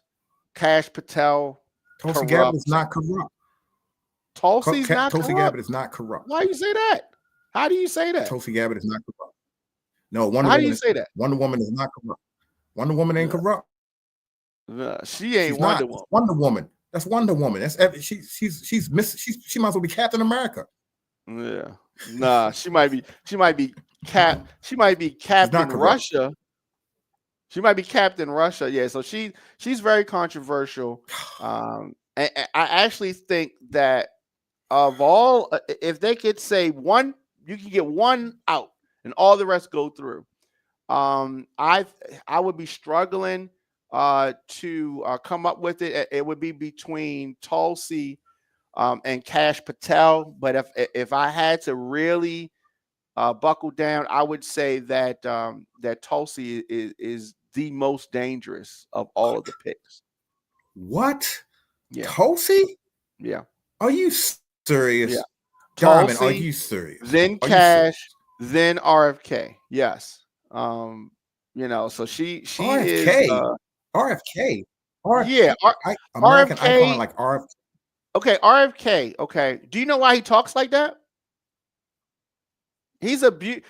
He has abused drugs, his body. He eats raw animals. Had some kind of self-described brain worm. Just like that. He's weird. Like he's weird. I can't even listen to a press conference with RFK for more than 5 minutes. He reminds me of Kane. You probably don't watch wrestling, but back in the day, Kane like, that's RFK. It's crazy. It's crazy. I watch wrestling. Yeah, so he's like Kane when they say Kane can talk. Okay, thank you. I'll give you that. I didn't know he's only in charge of food. He's only in charge of food. Only in charge of food. I watch wrestling. Food is the difference between life and death. Food, he's not only in charge of food. He's in charge of. They serving it. Yeah, I guess. See, I don't know. It's already death. It's already serving up death. Yeah, that's true. Food is already serving up death. Can it get any worse? He's trying to clean it up. I didn't even know. I didn't know Fritos. I didn't know that was a cheese on them. It's going to be the CDC. It's going to be about vaccines. It's going to be about medicine. It's going to be about more than just food for RFK. It's going to be a disaster. It's going to be like anything. It's going to be good and bad things, right? He's like a broken clock, like anything else. It's going to be sometimes I agree with something, but most of the stuff is going to be a nightmare. And I think RFK is going to probably get through, and that's going to be a nightmare for America and the world. We'll see. I just hope Tulsi doesn't make it. We'll see. But Tulsi, we need Wonder Woman. We need Wonder Woman to stay. Did you vote for Brandon Scott? She should. Wonder Woman should make it in there. Wonder Woman should make it. Would you vote for Brandon Scott? No, I did not. I voted for Sheila Dixon. Okay. All right. And then what about Sheila Dixon? That's in the primaries. What about in the general election? I voted for Sheila Dixon. Okay. What about the general election? What do you mean? Did you vote for? What do you mean? Did you vote for Brandon Scott in the general election? No, I did not. Okay. No. What kind of job do you think that Brandon Scott's doing in Baltimore? I think he's doing a mediocre. I think he's doing the best he can from his generation. We wanted the young mayor. We think it's cool. Okay, but we dealing with some really serious issues in Baltimore City that takes a grown man. I mean, look at Ivan Bates. Ivan Bates came in there. It wasn't popular. Ivan Bates came in there. He disagreed with the mayor on some things about his crime plan. When Ivan Bates wasn't in there and Sheila Dixon was in there, crime was going through the roof. And it seems like Brandon Scott identifies with it. I mean, of course, he's young and he's been in the streets, Park Heights. So he's kind of feeling for the community in a certain kind of way. But you cannot let crime run rapid. I mean, look at Farrell's Point. Farrell's Point, damn near begging. They shutting down shops in Farrell's Point. He's just not tough. To me, he's not tough in that area because he sympathized with the young youth. And you got to represent all of Baltimore, not just a segment of it, you know. And I realize that's the kind of mayor he is. I don't got nothing against him personally, but I wanted Sheila Dixon. I wanted a grown woman like Sheila Dixon up in there to do the job that she did. She couldn't even keep her house together. She had the guy that she dating throwing bras at her, cussing her out while she was on TV. Like, if she can't keep her house together, how is she going to be able to manage the city? She did once before. She managed just fine. Unless somebody come with some gift cards that she ain't gonna know what to do with them. That was a setup. That was a setup. It was. It was. That was a setup. $300 gift cards. I don't think Sheila even need $300 gift cards. No, it was something that was laying around the office and somebody used it, whatever. You know what I mean? She caught the blame for that.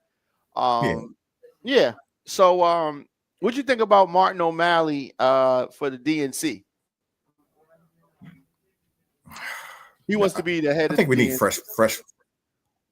Yeah, I don't see no problem with that. I mean, yeah, I don't think so. I mean, I don't see no problem with Martin O'Malley being there. He was somewhat of a good mayor, but he wasn't the best his damn self. You know, some of the things he did, like locking so many people up. He locked so many of us up when he was mayor. You know, he just locked us up. I mean, it fits the DNC. I don't have no remorse, no nothing for leaving the DNC. The DNC is a mess, and Martin O'Malley ain't gonna be no better. He ain't gonna fix it. They locked up. That's all they do is lock up black people. That's all they do is lock up black people. Well, look, he yes, it is, but we're trying to fix it. Yes, it is. At that point in time, that's what they were doing. They were doing that in New York. Giuliani was doing it. They were doing that in other places. That's what they thought was the thing to attack crime, and Democrats and Republicans at that time were trying to attack Lock up crime, black people. and that's what they was doing. Yes, No, Democrats no and Republicans. No Yeah, Republicans. it was bad.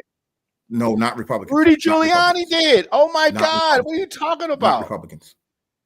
Rudy Giuliani, have you heard of him? Well, what was he? In New York. Yes, I heard Same Rudy job. Giuliani. Yes, he was doing it. Yeah. You know, he Martin O'Malley did not invent. Oh yeah, invent that. But I'm glad that we're past Rudy that Giuliani stage. did. You're right. You're right. Yeah, I'm glad we're past that stage. That was Yes, a disaster. Right. That's what I don't know about bringing Martin O'Malley back, bringing him back to do it all over again. You go back to the DNC. No. But hey, if that's what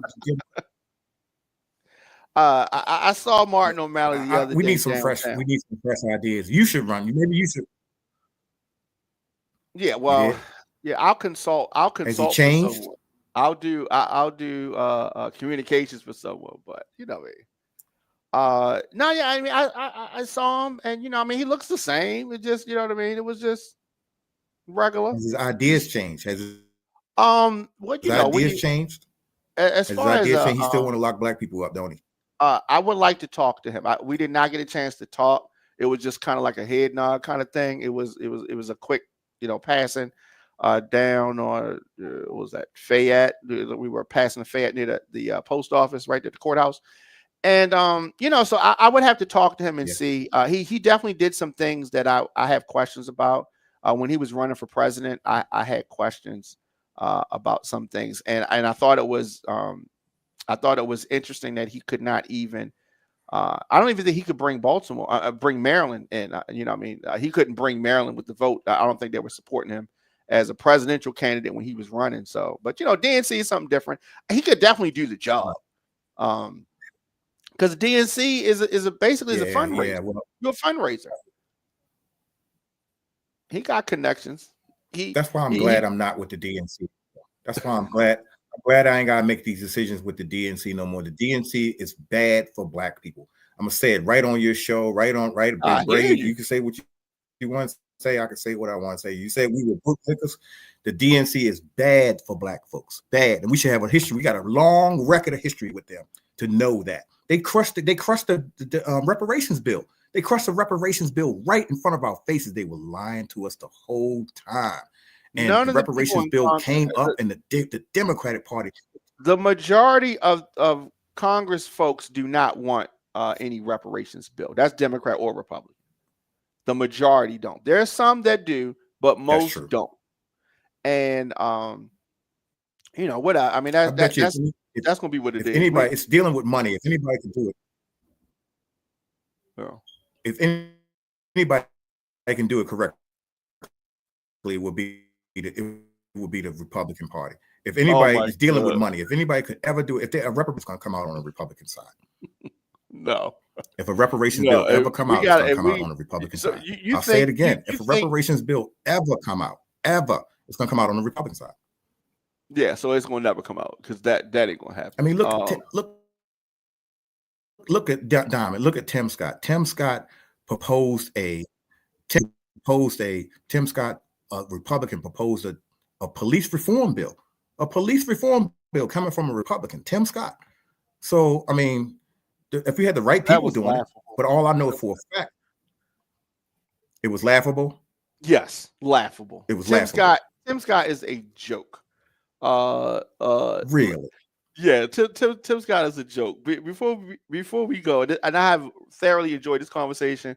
I'm looking forward to you coming back. Let's talk a little bit about Baltimore's GOP a central committee. What kind of work is the central committee doing? Same thing, fundraising and trying our best to wave awareness that the Republican Party is in Baltimore City. And a lot of people just did not know that. That's how I found them. We needed an alternative. We don't need one party rule is hurting us. One party rule is hurting us. So the Central Committee is trying to raise awareness that we're here, that we want to help the community. We do a lot of fundraising. We do a lot of press conference. We let people know that, hey, Listen, if you say you want to change, we're change. You have an alternative. You have an alternative to look to. We might not have it all together as far as policy wise for the black community, but the Democrats damn sure don't got them together. They've had 50 years to get it together, and they not doing you any good. It's time to look at something new. And so us at the Central Committee, we at least want to provide an alternative or something new for the community to look at. You might not like us. You might think we're misguided or out of date. But looking at the same people over and over again and them giving you nothing for your vote and then smashing your reparation bills and lying to you and putting people up that's not in your favor and not doing the right things for your community, you need to start looking for an alternative and something different. It's slow, people not getting it, but hey, I'd rather be on this side than that side any day. Okay. All right. Yeah. So how much does the Maryland Republicans differ from the national agenda, or are y'all lock in step with the national Republicans? They're not lock in step completely, but the Maryland Republican Party is trying to their best to reinvent themselves. I talked to the chairman of the Maryland Republican Party, and she said we need to start going into communities more. She said we need to start looking at what the community needs are as Republicans. We need to start having a voice in the Republican Party. It's no longer about just getting votes because they're not winning. Let's face it, they're not winning in that area anyway. So they have to be more relatable to the community, and it takes a level of boldness to say, as a Republican, I want to go into the black community, I want to go to the Latino community and see their needs. So that's what I see is happening from the Maryland level. And by the way, I think they're getting most of these new ideas from new Republicans such as myself, because they've seen this culture war and they say, well, you know what, we need to lend them a helping hand. So I'm at least with them on that.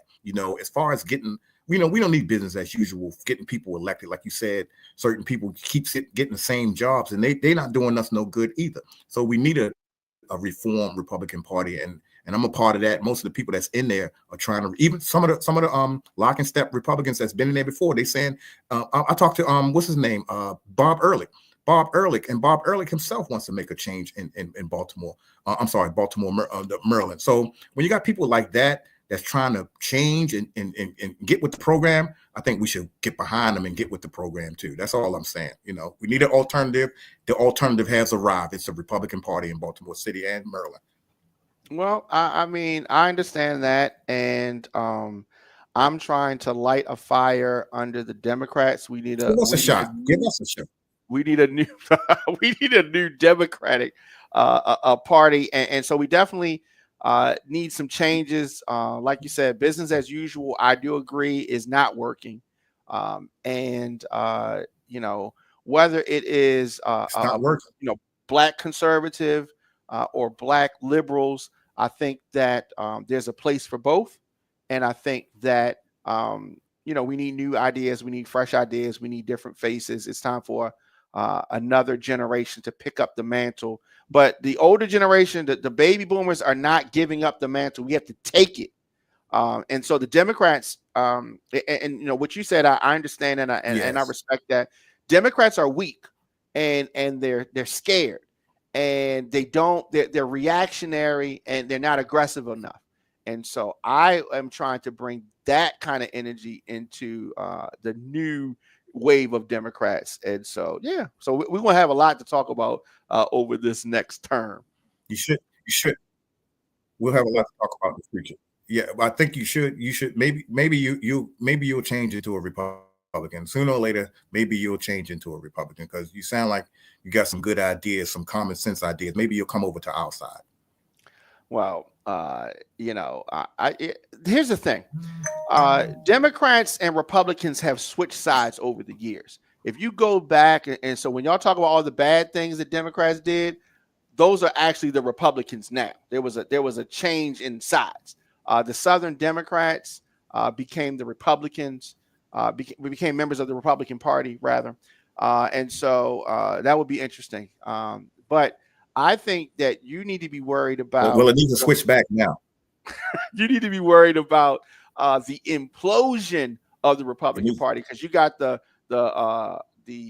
tech bros, and then the other wave of the other side of the MAGA party, confusion and fighting Steve Bannon, Elon Musk. That's there's some friction there, and I'm here for it with popcorn to watch it happen.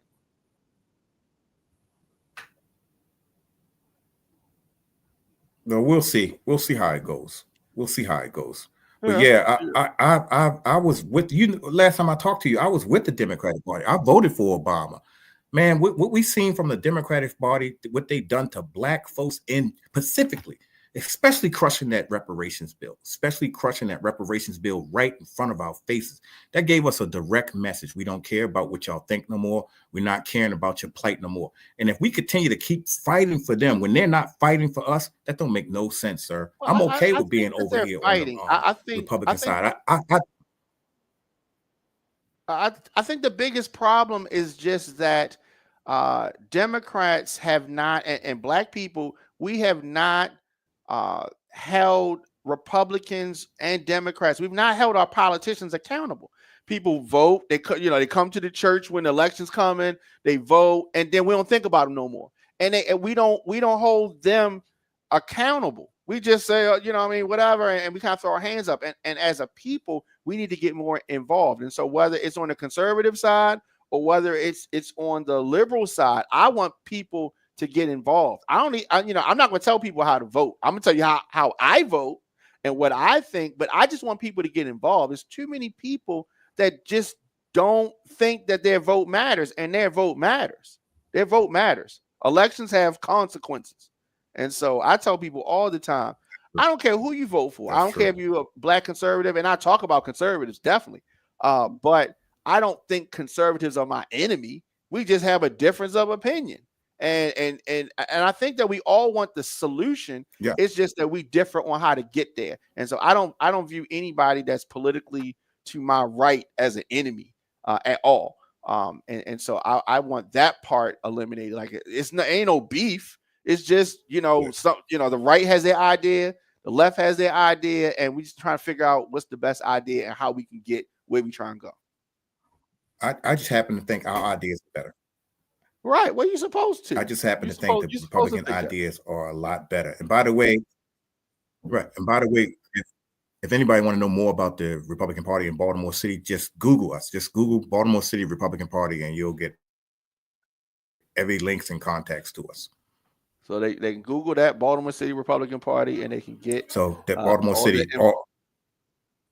Okay. All right. Well, thank you very much. Yes, I appreciate you stopping through, and we definitely gonna have a lot to talk about over this next term, and the midterm's gonna come, and the midterm's gonna come. That's all I'm saying. The midterms is coming. It's coming like the White Walkers on Game of Thrones. I'm telling you, it's coming. I hope you're ready. I know midterms. Y'all gonna take it all back in the midterms. I know. Yeah, it's usually how it goes. I know. It happens. It's happened. That's usually how it goes. We take everything back. All right. We're gonna get as much done as we possibly can right now. Yeah. Okay. All right. So Baltimore GOP Central Committee member Christopher Anderson, thank you, sir, and looking forward to talk to you soon, real soon. All right. Thank you. All right. Take it easy. All right. So that was a great conversation. I enjoyed that, and like I said, it doesn't matter who you vote for. I don't care what side of the political map you're on. I want the best for people, of course, Black people, Spanish people, everybody, everybody. I want the best for them. And so it's about figuring out what political party is in your favor. Nobody's doing exactly what you want, but you also got to hold these politicians accountable.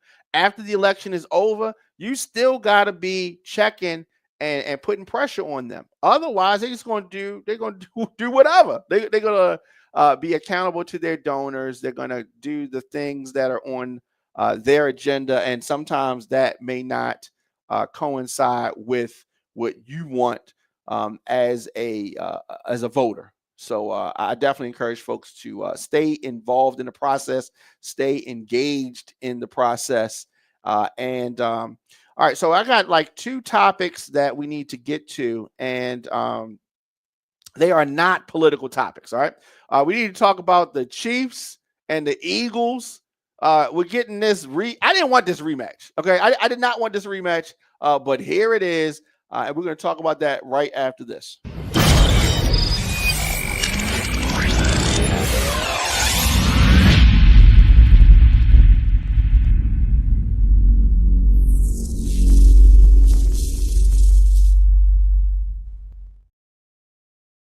Welcome back. Your man Diamond K in here, of course. The Diamond K Show, onfirebroadcasting.com, thediamondkshow.com. And the countdown is on. The countdown is on. The big game, the Super Bowl, is set. And it was another heartbreak for Bills Mafia. The Buffalo fans caught another L. And the Commanders, look, to me, if you're the Washington Commanders or you're a Washington Commanders fan, I don't think you have anything to be upset about. I don't think that you have anything to hold your head down about. The future is bright. The future is bright for the Washington Commanders. But the Eagles just had too much. They had too much. And the Commanders just couldn't deal with it. So we are getting that rematch that nobody wanted. Well, I mean, maybe Philly fans and Chief fans wanted it, but football fans, we already seen this matchup, right? The NFL wants the three-peat. They want the Chiefs to win, and I think that they're going to do everything possible to make the Chiefs win. If the Chiefs don't win, they're going to help the Chiefs win.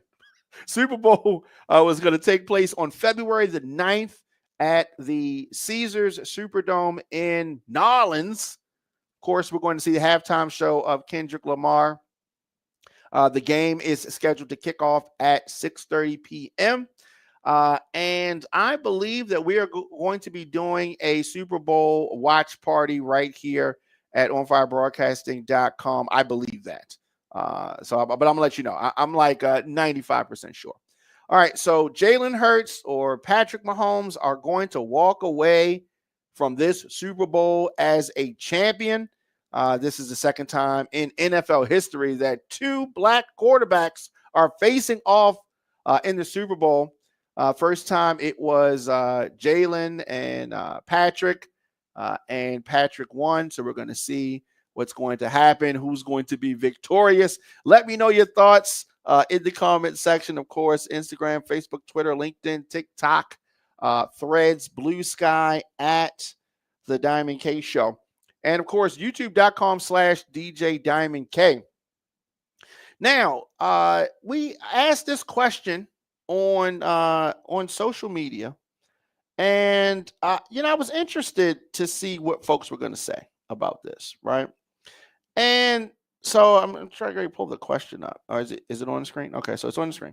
All right. So should a woman, or man for that matter, run a major haircut past the man before it's done?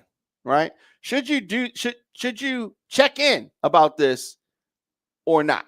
Right? Should you check in?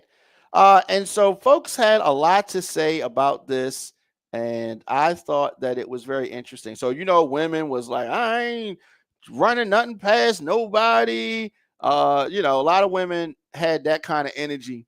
And I thought that it was interesting. I got a lot of very funny feedback about this. And, women, they do not want nobody telling them nothing about nothing. Okay. And so some of these comments I thought were so funny. But we asked, should a woman consult her man before she cuts her hair? Before she cuts her hair, right? And so I tell you what was super interesting about this. Let's bring that up, right? So what I thought was super interesting, one of the first comments from friend of the show, Nia Long, right? You can see Nia Long right here responding, and she said never. Right? She says never, right? And of course, Nia Long is one of the folks, one of the pictures that are in this question. So I thought that was super cool, right? I thought that was super cool. So Nia Long says no. And friend of the show, Mark Clark. Yeah, I'm sorry. Did you see that right? Nia Long right there. So Nia Long says never. Friend of the show, Mark Clark, says that bring down Mark's. Mark says that I've been married for almost 25 years and neither one of us gets haircut advice, but it's not a bad idea. And so I mean, okay.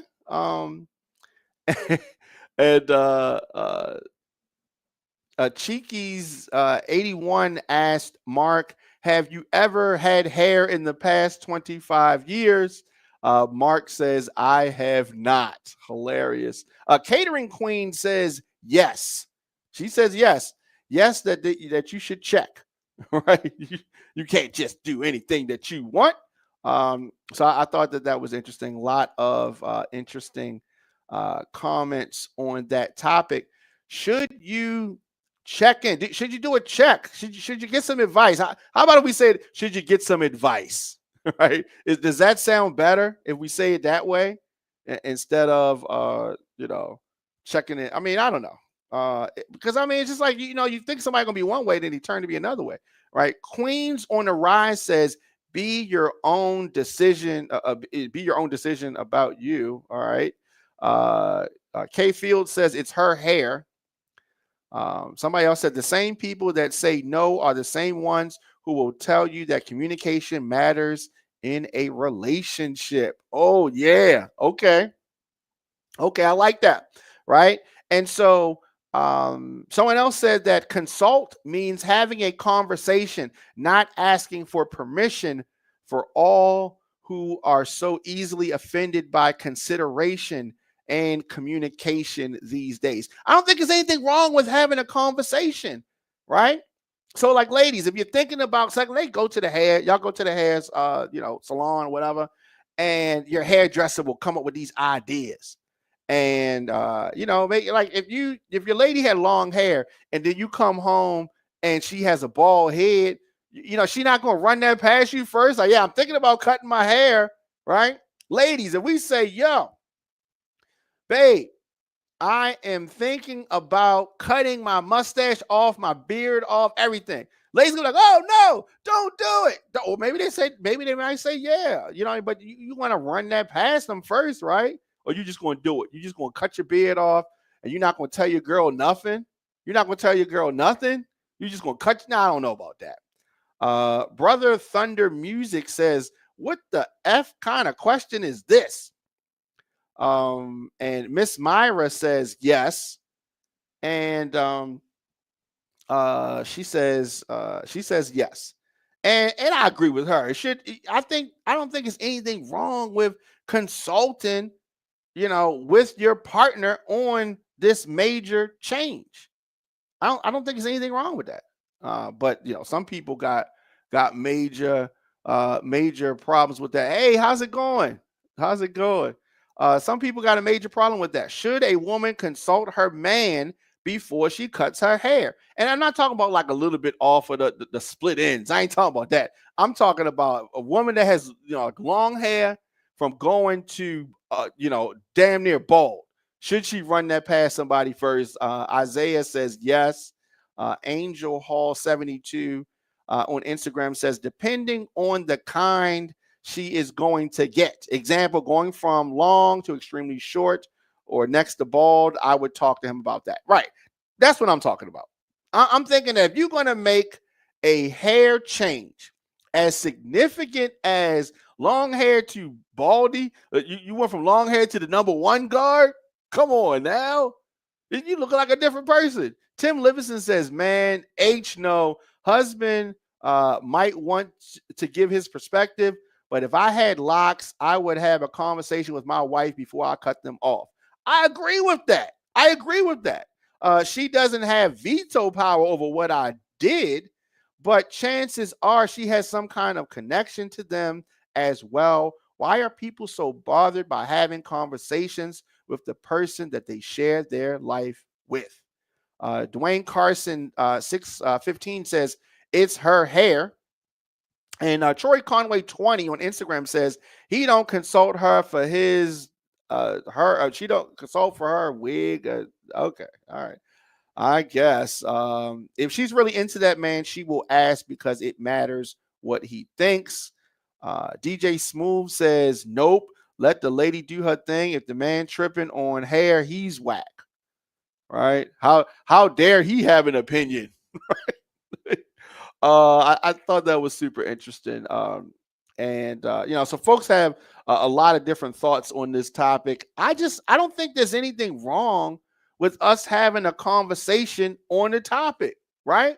What's wrong with us having a conversation about it? What's wrong with me saying, yo, I'm thinking about doing this, but we do need more conversations. We do need more conversations. And I don't think that there's anything wrong with having those conversations. And the conversation is running something past somebody. It's not saying, oh, can I please cut my hair? Baby, can I cut? It's not that. It's just like, oh, I'm thinking about doing this. Like, what are your thoughts? Right? Like, what are your thoughts on it? And I don't think there's anything wrong with that. Right? I don't think there's anything wrong with that. But I'm curious to hear your thoughts in the comment section, of course. Instagram, Facebook, Twitter, LinkedIn, TikTok at the Diamond K Show. And let's see on did we have any other comments on that? Let me see. All right, so we're checking on Facebook now. All right, so Facebook had some and so Don Diva Thornton Cooper says no, it's just well, she said she just cut all hers off, and she said that her husband asked her, do I need to be checked into the crazy hospital? See, he wanted you to let him know before you did it, and you just went ham on your hair, right? You just went ham on your hair, and he wanted to talk to you about it first. It's nothing wrong with that, ladies. It's nothing wrong with that. Katina Hill, this is a childhood friend. She says, I wish on 1,000 gilded unicorns I would. What does that even mean? Right? You say you wish you would. So I don't know. Y'all don't have this level of attitude about cleaning the snow off the front or taking out the trash. But I understand, right? Okay. Dawn, a Lucky Manning, definitely good friend there. She says absolutely not. Gregory Goods, childhood friend, says yes. Okay. I mean, I don't think there's nothing wrong with it. I don't think it's anything wrong with checking in with somebody and running it past them, saying what you're going to do. All right. Definitely make sure you follow us on youtube.com/DJ Diamond K. Of course, I am here weekdays 6 to 8 p.m. And so I love that question, right? And we have a couple of other questions we'll get to tomorrow. But definitely want folks to get ready. Gucci Man is returning to Baltimore, and he is going to be at the Iconic Live for a live concert Friday, February the 28th, 2025. And the Iconic Live is 316 Guilford Avenue, downtown Baltimore. Music by Super DJ Big L, Mr. Incredible, and DJ Loco. It's all hosted by K&D Promotions, Lil Black, and TV Biddy. Y'all can come see Gucci Mane live in concert on February 28th. Tickets on sale now at Starface's, Cashland, the Glam Box, or you can visit iconiclive.com for tickets or tables. That's going to be lit. That is going to be lit. Also, Terry T Promotions presents Upscale. This goes down Saturday, March the 8th, 2025. And that's going to be at Live Casino, 7002 Arundel Mills Circle in Hanover. Music by DJ Quicksilver, DJ Techniques, DJ Booby, and DJ Titan. And that is hosted by April Watts, Stephen Bell, and Big Status. It's going to be live performances from the R&B group Next. Also, American Idol Gold ticket winner Nia Renee. Get tickets at M&K Music in Security Mall. Silver Star Restaurant, and that is 801 Bonaparte Avenue. Or you can call Terry T Productions 443-953-1966 for tickets and tables. And that's going to be lit. All right. As both of those events going to be lit. I think I'm probably going to be at both of those joints, but we'll keep you posted on that. All right, so I'll be back here tomorrow, of course, with another program. Need to get in touch with me, djdiamondk@gmail.com. Very easy to do that. And you can support the show via paypal.me/radio on fire. Of course, on Cash App, I am $the Diamond K Show. You can become a member today. Visit thediamondkshow.com. And make sure you subscribe, youtube.com/DJ Diamond K. See you guys tomorrow. Thanks for watching. Make sure you like, share, and subscribe at youtube.com/DJ Diamond K.